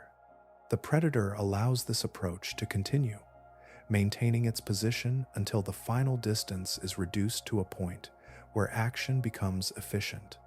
The strike emerges from this integration with the environment. It is not a separate event, but a continuation of the positioning that preceded it. The predator moves only when the terrain has already done most of the work, when the path of the prey intersects precisely with its own. This reduces the need for extended motion, concentrating effort into a brief, controlled movement that completes the interaction. Afterward, the predator returns to its position, settling once more into the terrain. The disturbance fades quickly, the sediment resettling, the contours reasserting themselves. The environment absorbs the event, leaving little trace of what has occurred. Over time, this approach reveals a relationship between predator and landscape that goes beyond simple concealment. The seafloor becomes part of the hunting process, shaping movement, guiding encounters, and reducing the need for action. The predator does not dominate this space.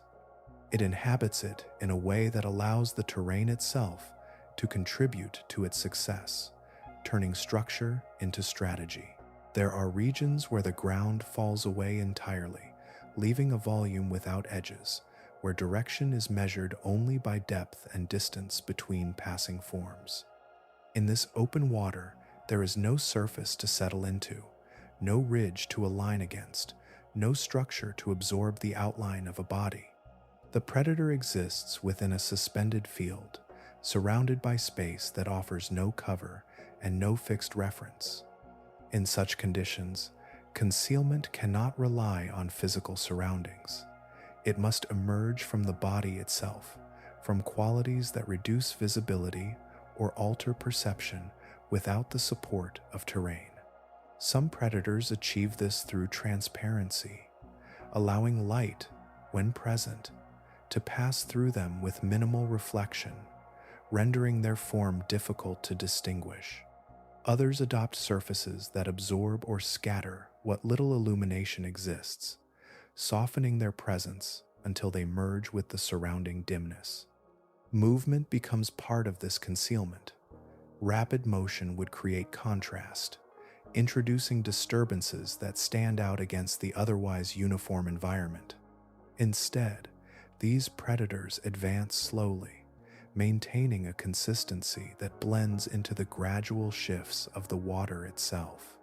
Their paths are controlled, their adjustments minimal, ensuring that their presence remains indistinct as they approach. Deception takes on a different role here. Without objects to hide behind, the predator must alter how it is perceived rather than where it is placed.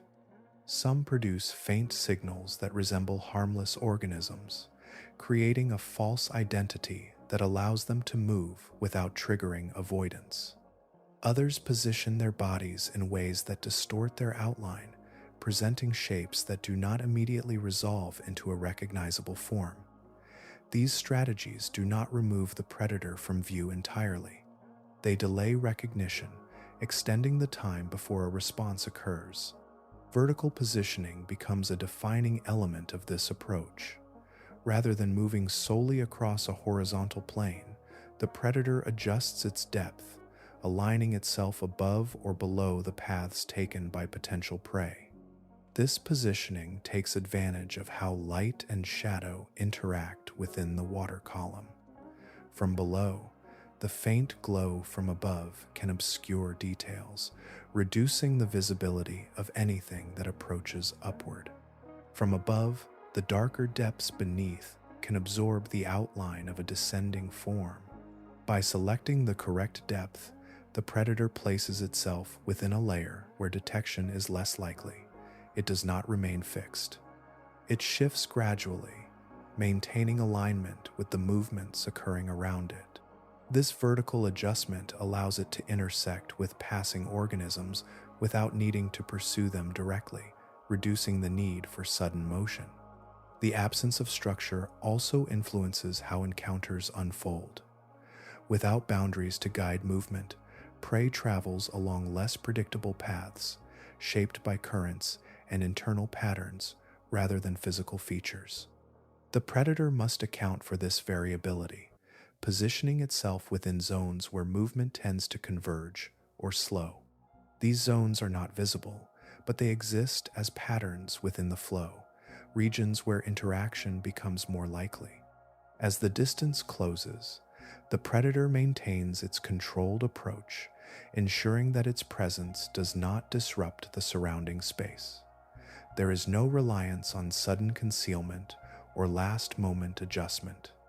The entire process depends on maintaining a state that does not draw attention, allowing proximity to develop naturally. The final action remains brief, shaped by the same precision seen in other contexts, but here it is supported by a different foundation. There is no terrain to assist, no external feature to guide the interaction. Everything depends on the predator's ability to remain unnoticed within open space, to use positioning and perception rather than physical cover. Within this suspended environment, hunting becomes an exercise in absence, reducing signals, minimizing disturbance, and aligning with the subtle patterns that move through the water. The predator does not hide behind anything. It becomes difficult to perceive at all, existing within a space that offers no concealment except what it can create for itself. At certain intervals, movement begins not from a single organism, but across an entire layer of life, a gradual upward drift that unfolds through the water as if guided by an unseen rhythm. As this shift progresses, countless small bodies rise together, leaving deeper zones behind and entering higher regions for a limited span of time. Later, the motion reverses, and the same forms descend once more, returning to depths where they will remain until the cycle begins again. This daily migration creates a predictable pattern within an otherwise uncertain environment. It is not uniform in speed or spacing, yet it carries enough consistency that it can be anticipated. Predators attuned to this rhythm do not follow the movement continuously. Instead, they position themselves along its path, selecting depths where the density of passing prey will increase without requiring sustained pursuit. By holding these positions, the predator reduces the need for active searching. It does not move with the migration. It allows the migration to move through it. This distinction alters the structure of the hunt, shifting effort away from exploration and toward placement. The predator becomes part of a passage, an element within the route that prey will cross as it travels between layers. Timing remains essential within this process. The predator must align itself with the phase of the migration, arriving at the appropriate depth before the movement reaches it. Too early, and it expends time without return. Too late, and the opportunity passes beyond reach. By adjusting its position in relation to this cycle, the predator ensures that it remains within the interval where encounters are most likely to occur. Vertical movement plays a role here, but it is measured and limited. Rather than following the full range of the migration, the predator often occupies a narrower band, shifting slightly to maintain alignment with the flow.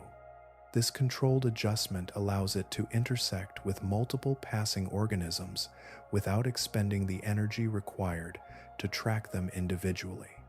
As the migrating layer approaches, The surrounding space becomes more active. Small bodies move in coordinated patterns, their density increasing as they pass through certain depths. The predator does not react immediately to this change. It maintains its position, allowing the concentration of prey to develop fully before engaging. This restraint ensures that its actions occur under conditions that favor success. The interaction itself follows the same principles seen in other strategies, brief and controlled, shaped by preparation rather than impulse. The predator selects its moment within the passing flow, acting when distance and alignment reduce the need for correction. Each movement is placed within the broader rhythm of the migration, ensuring that effort is matched by return. After the passage has moved on, the environment returns to its prior state, quieter, less concentrated. The predator does not pursue the departing layer. It remains within its chosen position or adjusts slightly in preparation for the next cycle. This pattern allows it to conserve energy across extended periods, relying on predictable intervals of increased opportunity rather than constant activity. Over time, this approach reflects an adaptation not to individual prey, but to collective behavior. The predator aligns itself with a system that operates independently of its presence, using the movement of many organisms to create conditions that benefit its own survival. This alignment reduces uncertainty, transforming irregular encounters into a sequence that, while not guaranteed, offers a consistent framework for action. Within this daily rhythm, the hunt becomes less about chasing and more about waiting in the right place at the right time. The predator does not need to dominate the space it occupies. It only needs to understand the patterns that pass through it, allowing those patterns to carry opportunity directly to its position. A pattern forms, not in the environment, but within the animal itself, shaped by encounters that leave traces which influence what comes next. The octopus does not approach each situation as entirely new. Its actions carry subtle adjustments that reflect what has already occurred, small changes in timing, position, or method that accumulate over repeated interactions. These changes are not visible in a single moment. They emerge gradually, revealing themselves only across time. Within its nervous system, information from previous encounters is retained in ways that alter future behavior. When a particular approach leads to difficulty, resistance, or loss, the octopus reduces its reliance on that method. When another leads to success, it becomes more likely to be repeated, though never in exactly the same way. The animal does not follow a fixed sequence. It adapts, modifying its actions to suit the specific conditions it encounters. This adaptability is supported by a distributed form of processing. Each arm contributes to the collection and interpretation of sensory information, allowing the octopus to respond locally while still maintaining a coordinated overall behavior. Contact with surfaces, changes in texture, and the presence of obstacles are all registered and integrated, shaping how the animal proceeds. Over time, these inputs form a foundation upon which future actions are built. Avoidance becomes an important outcome of this process. The octopus learns not only how to capture prey, but how to avoid repeating actions that have proven ineffective. This reduces unnecessary expenditure, allowing it to conserve energy while increasing the likelihood of success. The animal does not need to experience the same failure repeatedly. It adjusts after a single encounter, refining its behavior to account for what it has learned. Environmental variation reinforces this capacity. Conditions do not remain constant, and the octopus must operate within a range of possibilities that shift from one encounter to the next. Its ability to adapt allows it to remain effective despite these changes, modifying its approach in response to differences in prey behavior, spatial constraints, or other factors that influence the interaction. Memory in this context does not resemble a stored image or a fixed record. It is expressed through behavior, through the way the octopus moves, hesitates, or redirects its actions. These expressions are subtle, integrated into the flow of movement rather than separated from it. The animal does not pause to recall. It acts differently because of what it has already experienced. This process extends beyond immediate encounters.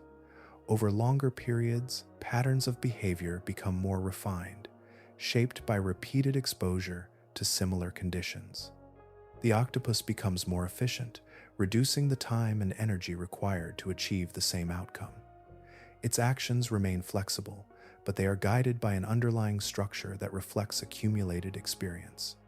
Interaction itself becomes a source of information.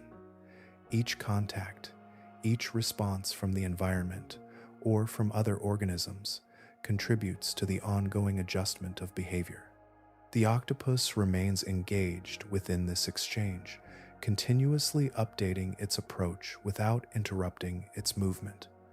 Learning is not separate from action, it is embedded within it.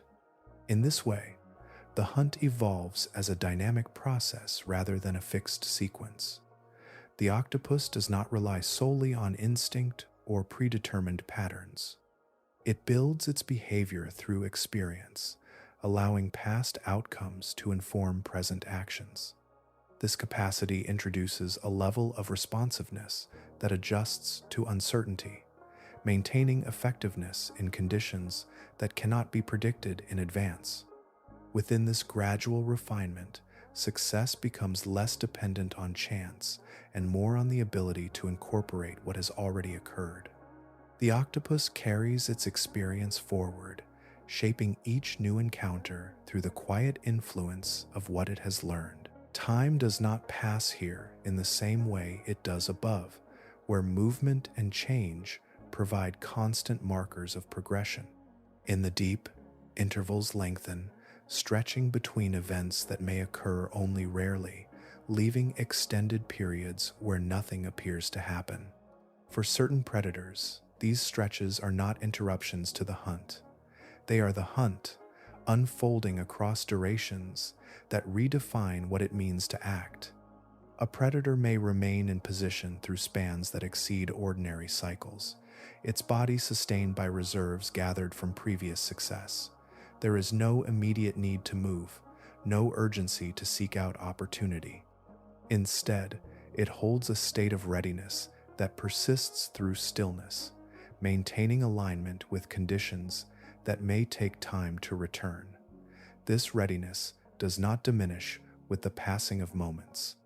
It stabilizes, becoming part of the organism's ongoing state. Encounters with prey do not occur at regular intervals. They arise unpredictably, shaped by distant processes that carry movement through the water in ways that cannot be fully anticipated. The predator does not attempt to follow these processes continuously. It waits within a position that increases the likelihood of intersection, allowing time to bring opportunity rather than pursuing it through uncertain space. This approach requires a different relationship with energy.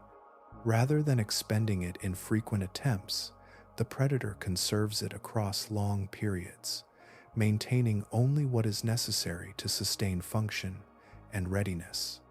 Metabolic rates remain low, extending the duration over which stored energy can support the organism. Each successful capture must account for this extended interval, providing enough to sustain the predator until the next opportunity arises. Patience, in this context, is not a behavioral choice, but an adaptation shaped by necessity. Those that act too frequently or expend energy without return reduce their ability to endure the intervals between encounters.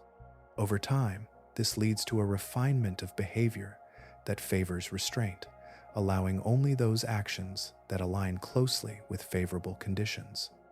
During these extended periods, the predator does not disengage, Subtle processes continue, maintaining orientation, preserving alignment, and adjusting minimally to shifts in the environment.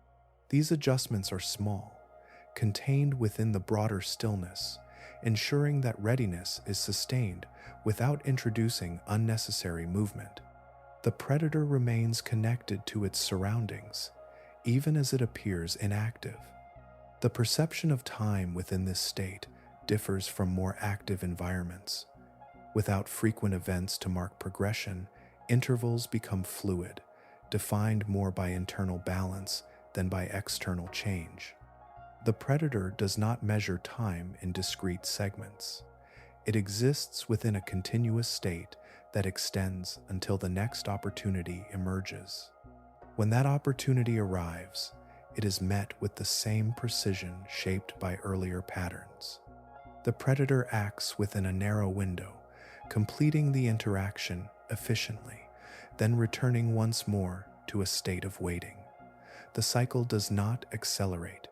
It maintains its pace, governed by the availability of prey and the constraints of the environment.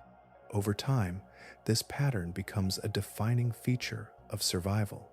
The ability to endure extended intervals without success while remaining prepared for the moment when success becomes possible shapes both behavior and physiology. The predator is not separated from time by its stillness. It is aligned with it, operating within a rhythm that extends beyond immediate perception. Within this stretched continuum, hunting and waiting become indistinguishable. The predator does not alternate between action and rest. It remains within a sustained condition where both exist together, each informing the other across intervals that unfold without urgency or interruption. Edges begin to disappear first, not all at once, but gradually, as though the outline of the body has been softened until it no longer interrupts the space around it. The form remains present, yet it loses definition, dissolving into the surrounding water in a way that makes it difficult to separate from what lies behind it. This is not a change in color alone. It is a transformation in how the body interacts with light itself. Some predators achieve this by reducing their visibility through transparency. Their tissues allow light to pass through with minimal distortion, eliminating shadows and reflections that would otherwise reveal their presence. Internal structures are arranged or minimized in ways that prevent contrast, ensuring that even when light moves across them, it does not produce a clear boundary. The body becomes less an object and more a subtle variation within the medium it occupies. This transparency is rarely perfect, yet it does not need to be. In an environment where light is already limited and scattered, even partial transmission is enough to reduce recognition. The predator does not vanish entirely. It becomes difficult to resolve, its presence blending into the complexity of the surrounding water until it no longer stands out as a distinct form. Other species take a different approach, manipulating the light that reaches them rather than allowing it to pass through. Specialized cells adjust how light is absorbed or reflected, matching the faint glow that filters from above or the darker tones that extend below. By aligning with these gradients, the predator minimizes contrast, ensuring that it remains consistent with the visual conditions of its position. This alignment often involves vertical orientation. By positioning itself relative to the direction of available light, the predator can reduce the likelihood of casting a detectable silhouette. From below, it may match the dim illumination that descends from higher layers. From above, it may merge with the deeper darkness that absorbs detail. This positioning is not static. It adjusts gradually, maintaining consistency as conditions shift. Some predators extend this control further, producing their own light in a way that counters the illumination around them. Through carefully regulated emissions, they match the brightness of the background, effectively canceling out their outline. This process does not draw attention. It reduces it, allowing the body to remain undetected even when viewed from angles that would normally reveal it. Movement remains controlled within these strategies.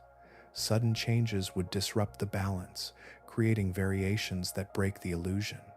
Instead, motion is gradual, aligned with the surrounding flow, ensuring that the relationship between body and light remains stable. The predator does not separate itself from the environment.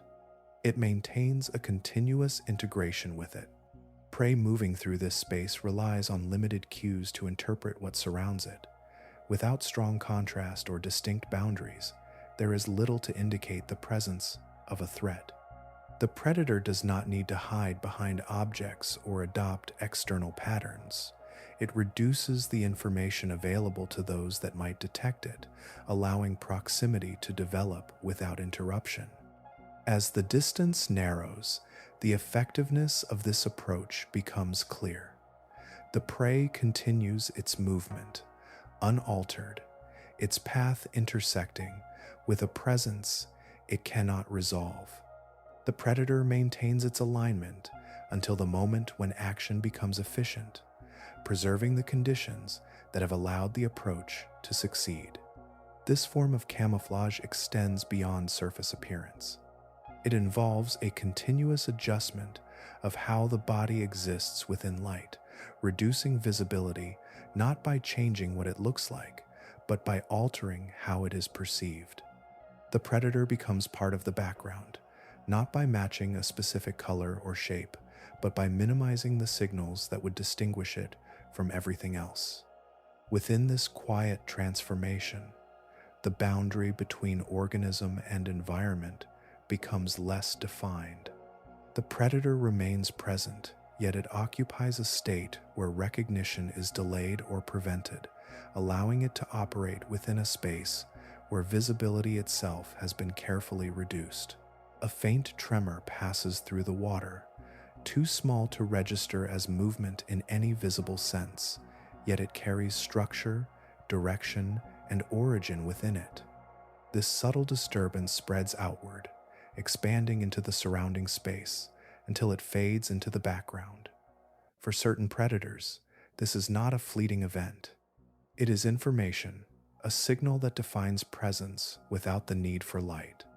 The body receives these signals through specialized systems attuned to minute variations in pressure and vibration. Along its surface, arrays of receptors translate fluid motion into a continuous stream of spatial awareness. Each disturbance becomes part of a larger pattern, revealing not only that something is present, but how it moves, how fast it travels, and in what direction it is likely to continue. The environment unfolds as a field of shifting currents, each one carrying traces of activity. This perception does not depend on visibility. It functions within conditions where sight offers little or no guidance, allowing the predator to operate within a space defined by motion rather than form. A passing organism leaves a signature in the water, a sequence of disturbances that can be followed, interpreted, and anticipated. The predator does not need to see its target. It reads the effects of its movement. Approach, within this framework, becomes an exercise in restraint. Any motion introduced by the predator risks altering the delicate field it is interpreting. A sudden displacement of water would create competing signals, obscuring the information carried by the prey. To avoid this, the predator moves with controlled precision, minimizing its own impact on the surrounding medium. This reduction of disturbance extends to every aspect of motion. Fins, limbs, or body segments adjust gradually, maintaining alignment with existing currents rather than opposing them. By moving within the flow, the predator reduces the difference between its presence and the background, allowing it to advance without introducing detectable changes. The approach becomes less about closing distance quickly and more about preserving clarity within the field of signals. Sound, in this context, is not heard in the conventional sense. It is felt as vibration, a propagation of energy through the water that carries information across distance. Some predators can detect these low-frequency signals, using them to refine their understanding of what lies beyond immediate contact. The combination of pressure detection and vibrational awareness creates a layered perception where multiple forms of input converge into a coherent representation of the surroundings. As the predator draws closer, the signals become more defined. The pattern of movement sharpens, allowing for more precise adjustments in position. The predator aligns itself with this pattern, matching its movement to the trajectory it has inferred. This alignment reduces the need for sudden correction, ensuring that the final approach remains smooth and uninterrupted. Prey, within this exchange, may also possess the ability to detect disturbances, creating a balance where both predator and prey operate within the same sensory field. The predator must remain below the threshold of detection, maintaining a presence that does not disrupt the signals it relies upon. This requires continuous adjustment, a refinement of movement that preserves both concealment and awareness. The final moment emerges from this sustained control.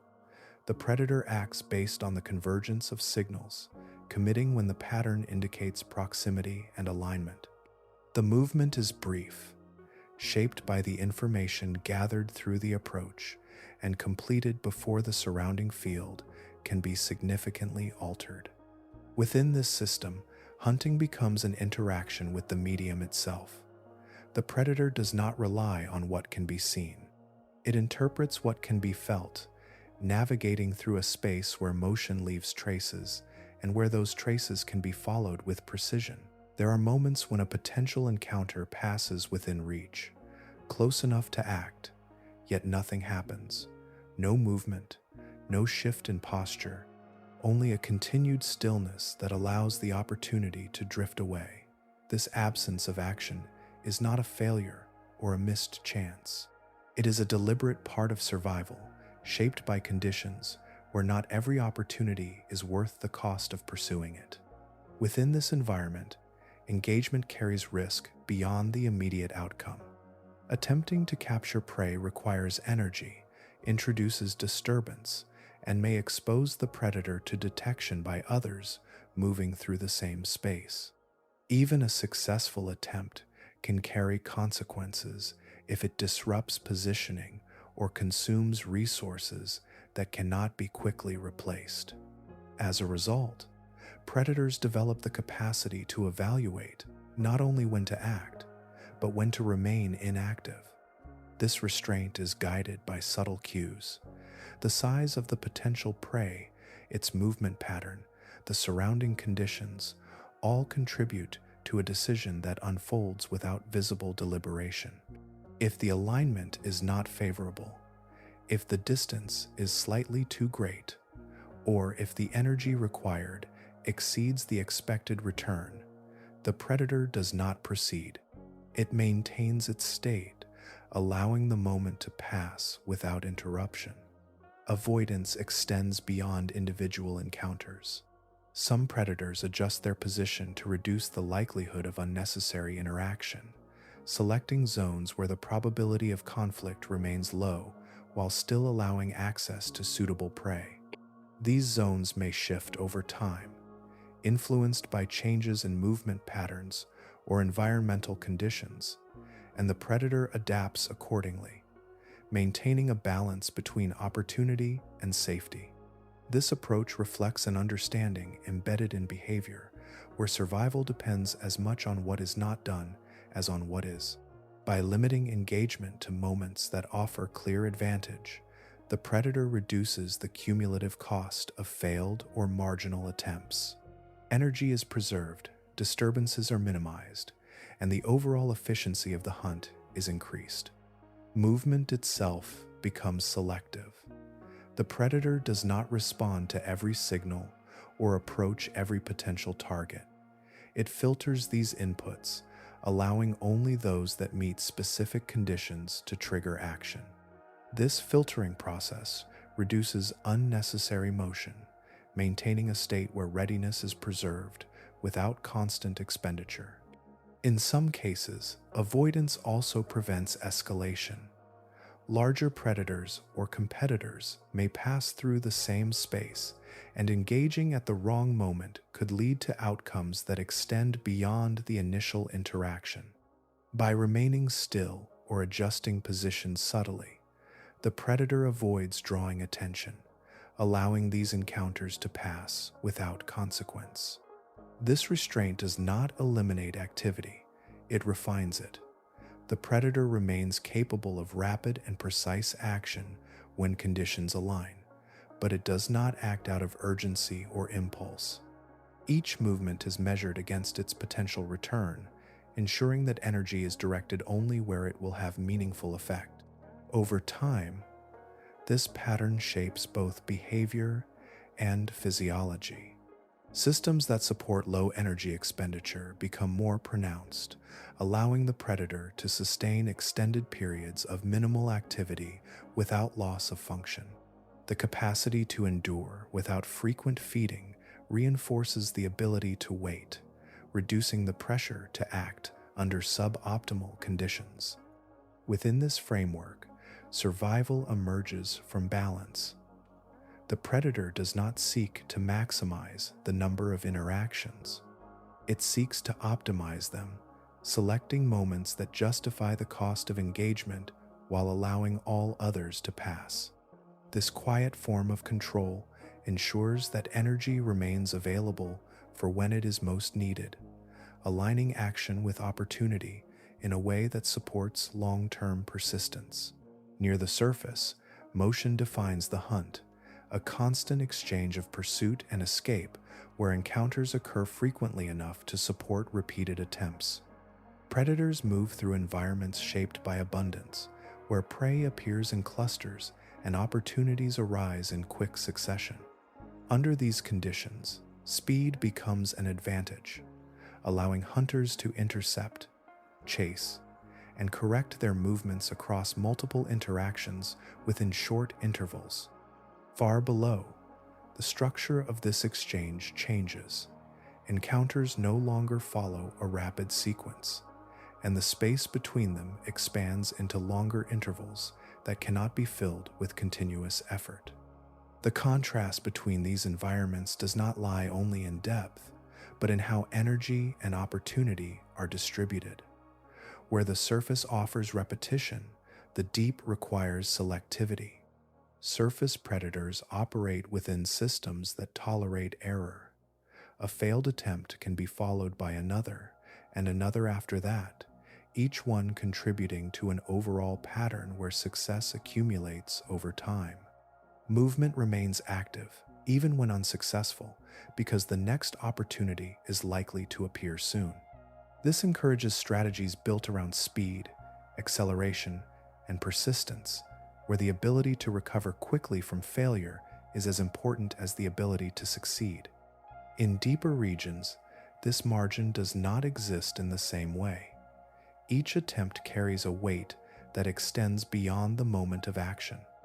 A failed interaction reduces available energy without the guarantee of immediate replacement. As a result, the structure of behavior shifts. Predators do not act as frequently, and when they do, the conditions must favor a higher likelihood of success. The environment filters out approaches that rely on repeated trial, replacing them with strategies that emphasize precision. This difference reshapes the role of movement. Near the surface, rapid motion is sustained and repeated, supported by bodies adapted for speed and endurance. In the deep, movement becomes measured, reduced to what is necessary to maintain alignment with opportunity. The predator does not pursue continuously. It positions, waits, and acts within a narrow window where effort can be justified. Abundance also influences perception. In surface waters, visual cues dominate, supported by light that reveals form, distance, and direction. Predators respond to what they see, adjusting their movements in real time as conditions change. In deeper regions, perception expands beyond vision, relying on alternative signals that remain effective in low light or its absence. These signals shape how predators interpret their surroundings, guiding behavior in ways that differ from surface strategies. The relationship between predator and prey reflects these contrasts. At the surface, interactions are frequent and often brief, part of a dynamic system where both sides adjust rapidly. In the deep, interactions are less frequent but more deliberate, shaped by extended preparation and precise execution. The predator does not engage often, but when it does, the outcome carries greater significance. Over time, these differences produce distinct forms of adaptation. Surface predators evolve towards speed, agility, and the ability to sustain repeated effort. Deep sea hunters evolve toward efficiency, conservation, and the capacity to endure long intervals between success. Each environment shapes behavior in ways that align with its own conditions, creating systems that function according to different principles.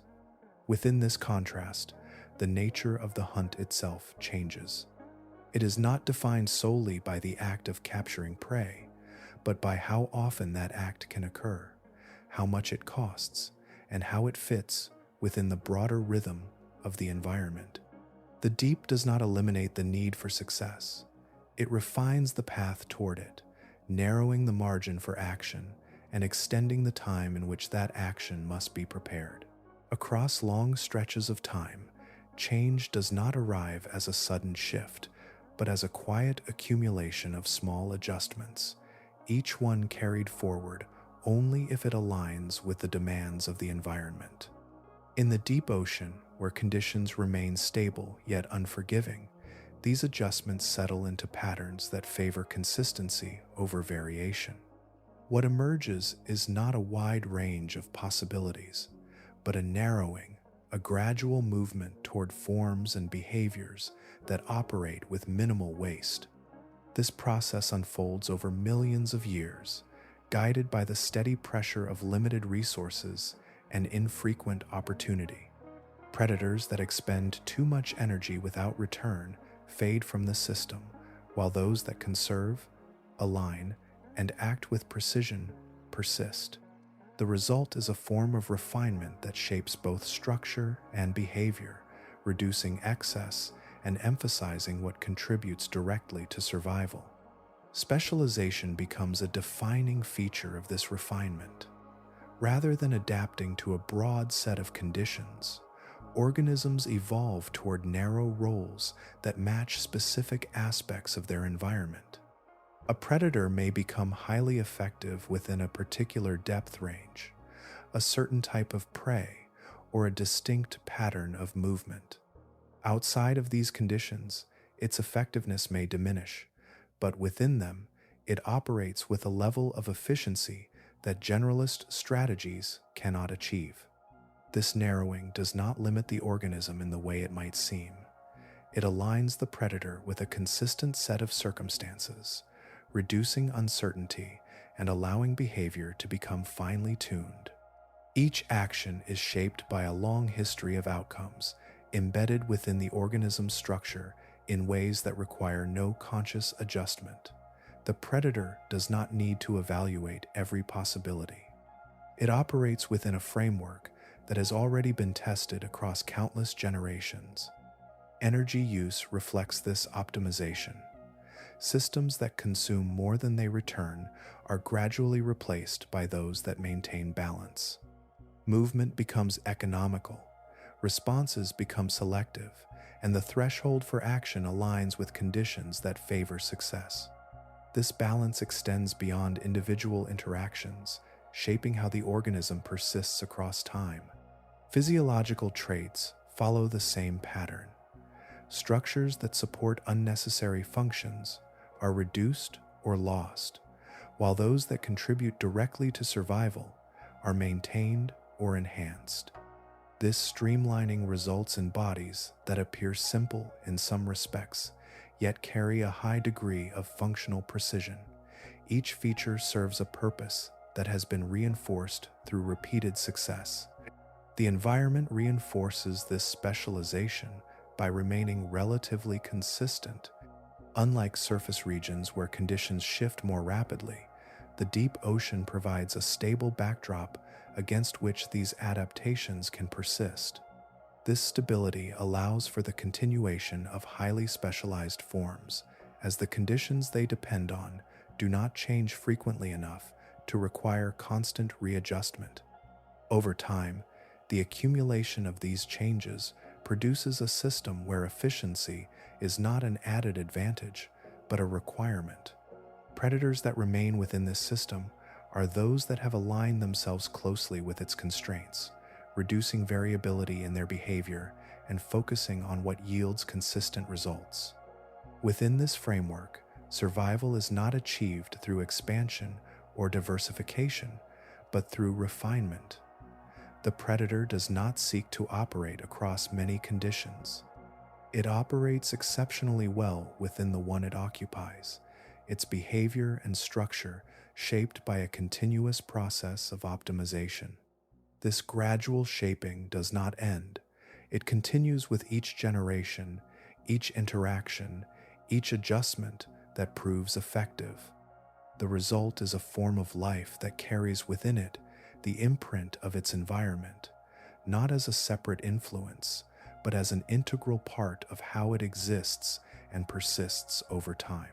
Records begin and end in fragments, short intervals captured by instruments that cannot remain long enough to witness the full continuity of life at depth. What is known emerges from these brief encounters, moments of observation that offer clarity in isolation, yet leave long stretches unaccounted for. Between these moments, behavior continues without being seen, unfolding beyond the reach of current methods. Some actions appear only once within the available record, not because they are rare, but because the opportunity to observe them again has not yet occurred. A movement that does not fit established patterns, a response that shifts unexpectedly, or an interaction that unfolds in a way that resists simple explanation remains suspended within uncertainty.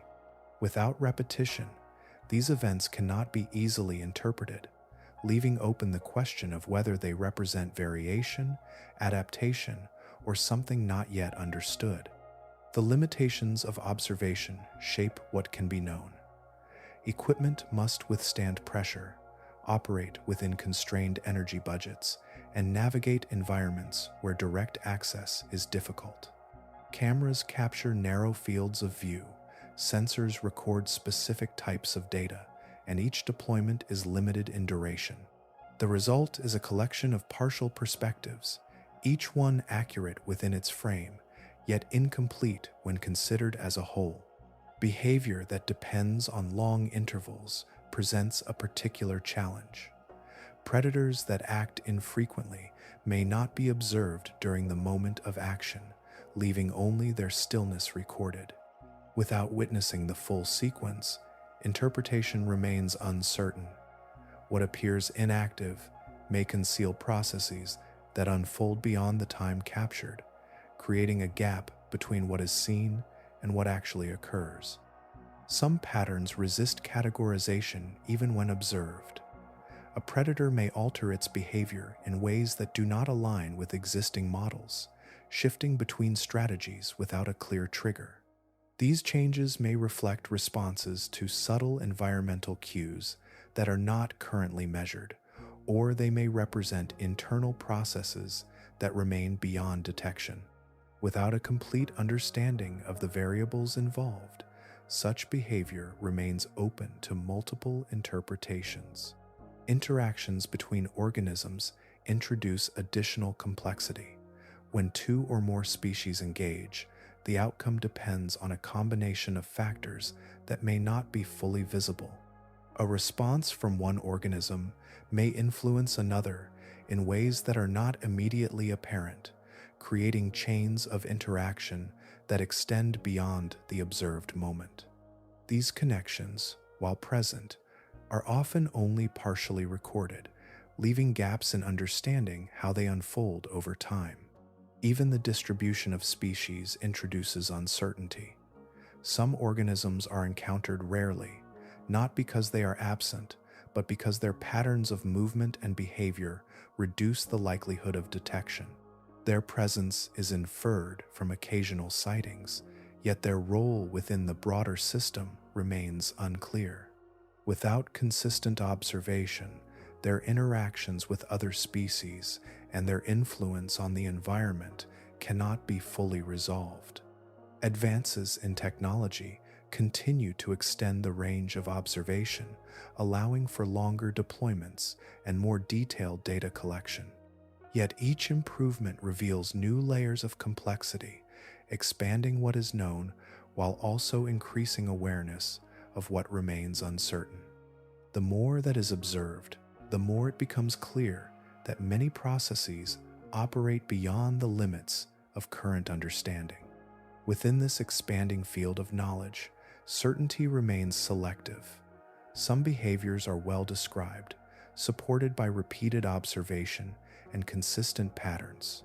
Others remain incomplete, existing at the edge of interpretation, where evidence is limited and conclusions remain tentative. The deep ocean does not withhold information intentionally. It operates within conditions that make observation difficult, allowing processes to continue beyond direct view.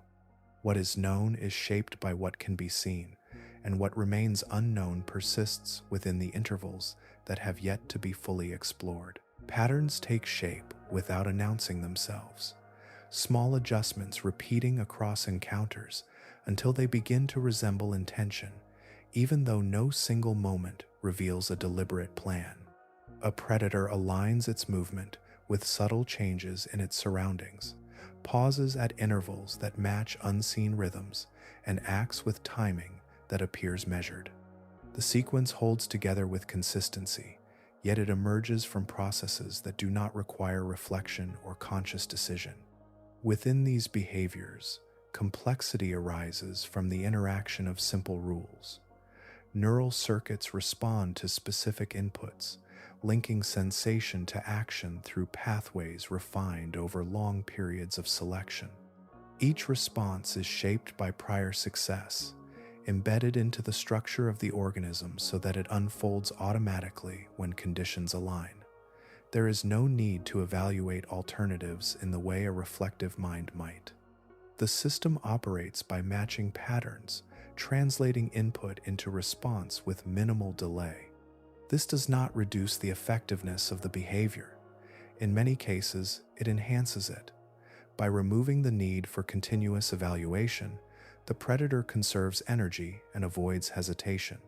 The response occurs as soon as the necessary conditions are met, allowing action to remain closely synchronized with opportunity. What appears as careful timing may arise from thresholds that have been finely tuned, triggering movement only when alignment reaches a specific point. Distinguishing between instinct and adaptive response becomes less clear within this framework. Instinct suggests fixed patterns, while adaptation implies flexibility. Yet in these systems, the boundary between the two begins to soften. A behavior may follow a consistent structure while still allowing variation in its expression, adjusting to differences in position, movement, or surrounding conditions. The underlying rule remains stable, but its application shifts in subtle ways that give the appearance of choice. Learning can also occur within these constraints, not through abstract reasoning, but through changes in sensitivity and response. Repeated exposure to certain patterns may alter how strongly a signal is weighted, refining the system over time. The predator does not need to understand what it has experienced. The adjustment becomes part of its operation, influencing future behavior without requiring awareness of the change. This form of intelligence operates without a central point of control that directs each action. Instead, it emerges from the coordination of many small processes, each contributing to the overall pattern. The result is a system that can produce behavior of considerable sophistication while remaining grounded in simple mechanisms. The predator does not plan in a way that resembles conscious thought. It responds in ways that have been shaped to align with the demands of its environment. Observations of such behavior challenge familiar definitions of intelligence. When actions appear precise, responsive, and effective, it is natural to interpret them as evidence of deliberate control. Yet the underlying processes suggest a different model, one where complexity does not require awareness, and where successful outcomes can arise from systems that operate below the level of conscious intention. This does not diminish the role of intelligence. It expands it, allowing for forms that do not depend on reflection or abstract reasoning. Intelligence becomes a property of interaction, a quality that emerges from the relationship between organism and environment rather than from a single internal process. The predator's behavior reflects this relationship, shaped by conditions that favor responses aligned with survival. Within this perspective, the distinction between thinking and responding becomes less rigid. The predator does not need to consider its actions in order to perform them effectively. Its behavior carries the imprint of countless prior interactions, condensed into patterns that unfold with consistency and precision, revealing a form of intelligence that exists without the need for awareness. Time, in this environment, does not pass with the same urgency found elsewhere. Movements extend, pauses lengthen, and sequences unfold with a steadiness that reflects the conditions shaping them. The pace is not imposed by choice, but by necessity, a consequence of limited energy and infrequent opportunity that encourages a different rhythm of life. Predators within this space operate according to this slower cadence. Their actions are not compressed into rapid exchanges, but distributed across longer intervals where preparation occupies more time than execution.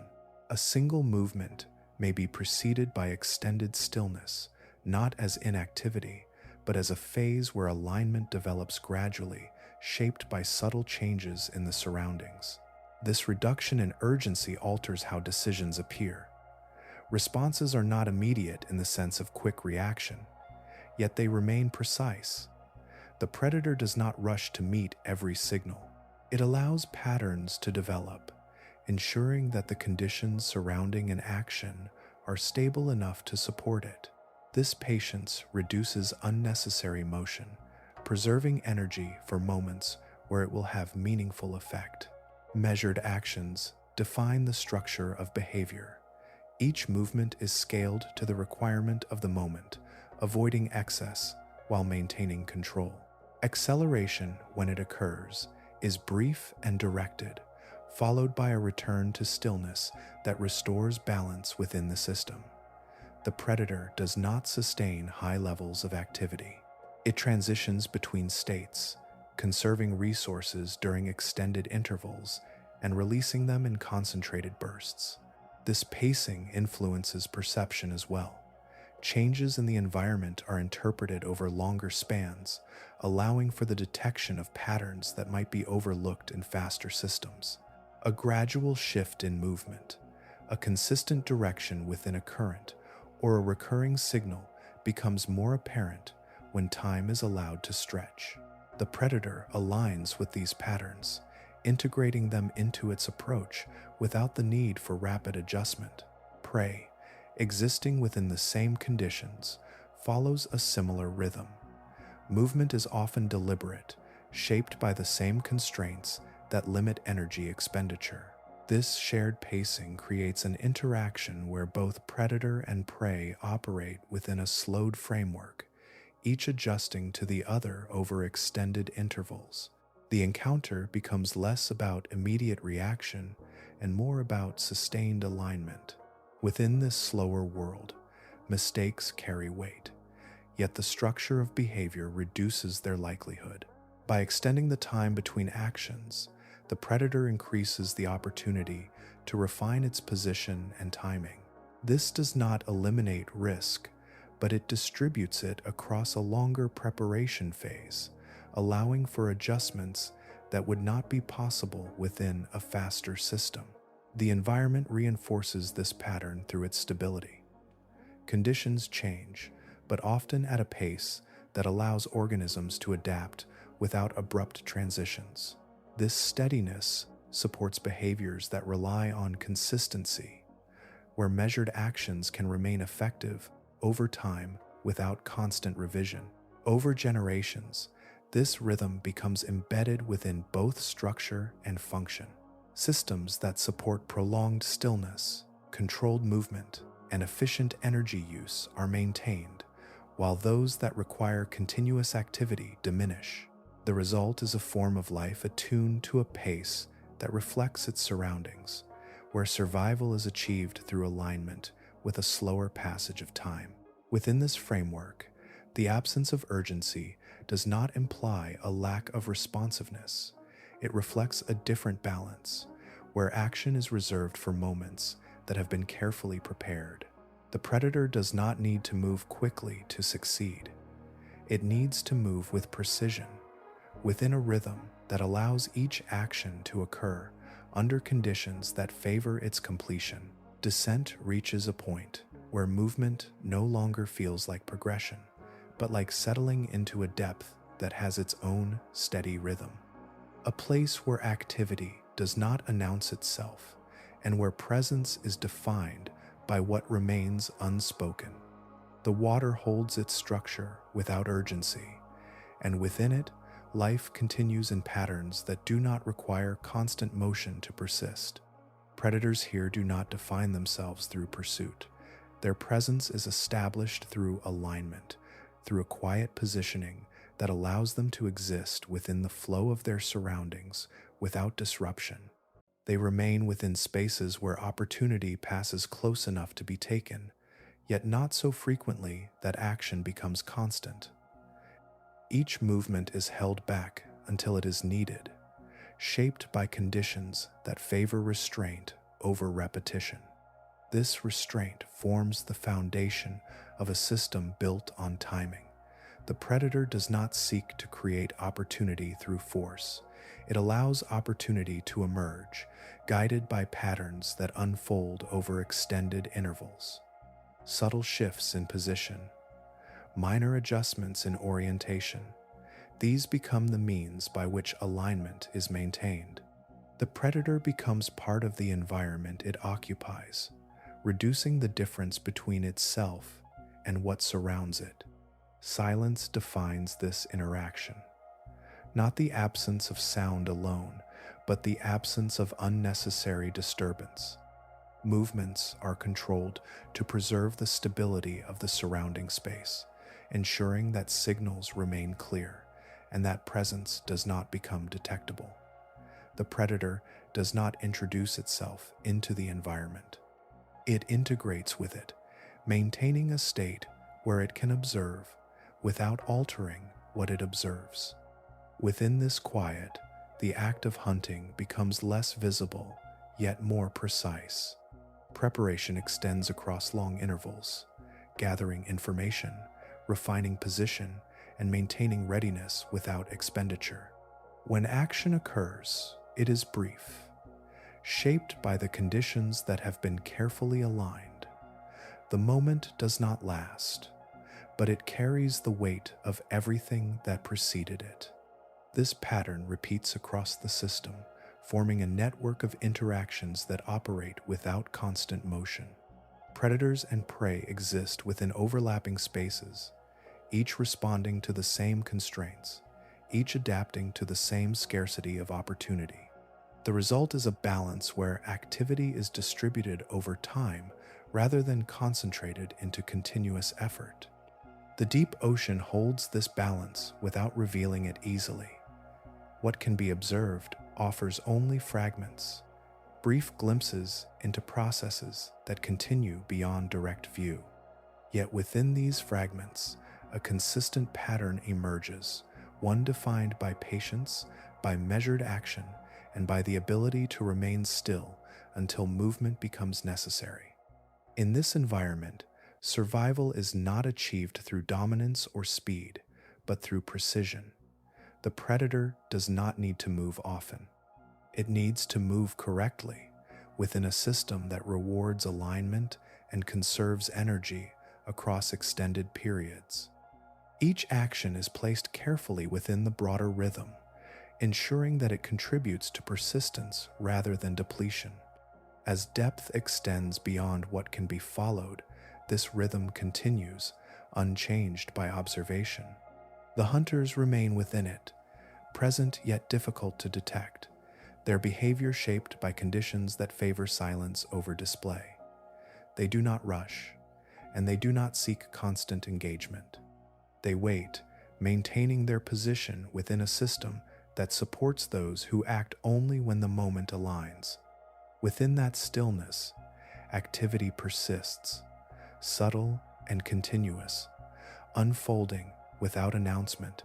The water carries no clear boundary between presence and absence, only a gradual transition where something remains, positioned, attentive, and prepared to act when the conditions become exact.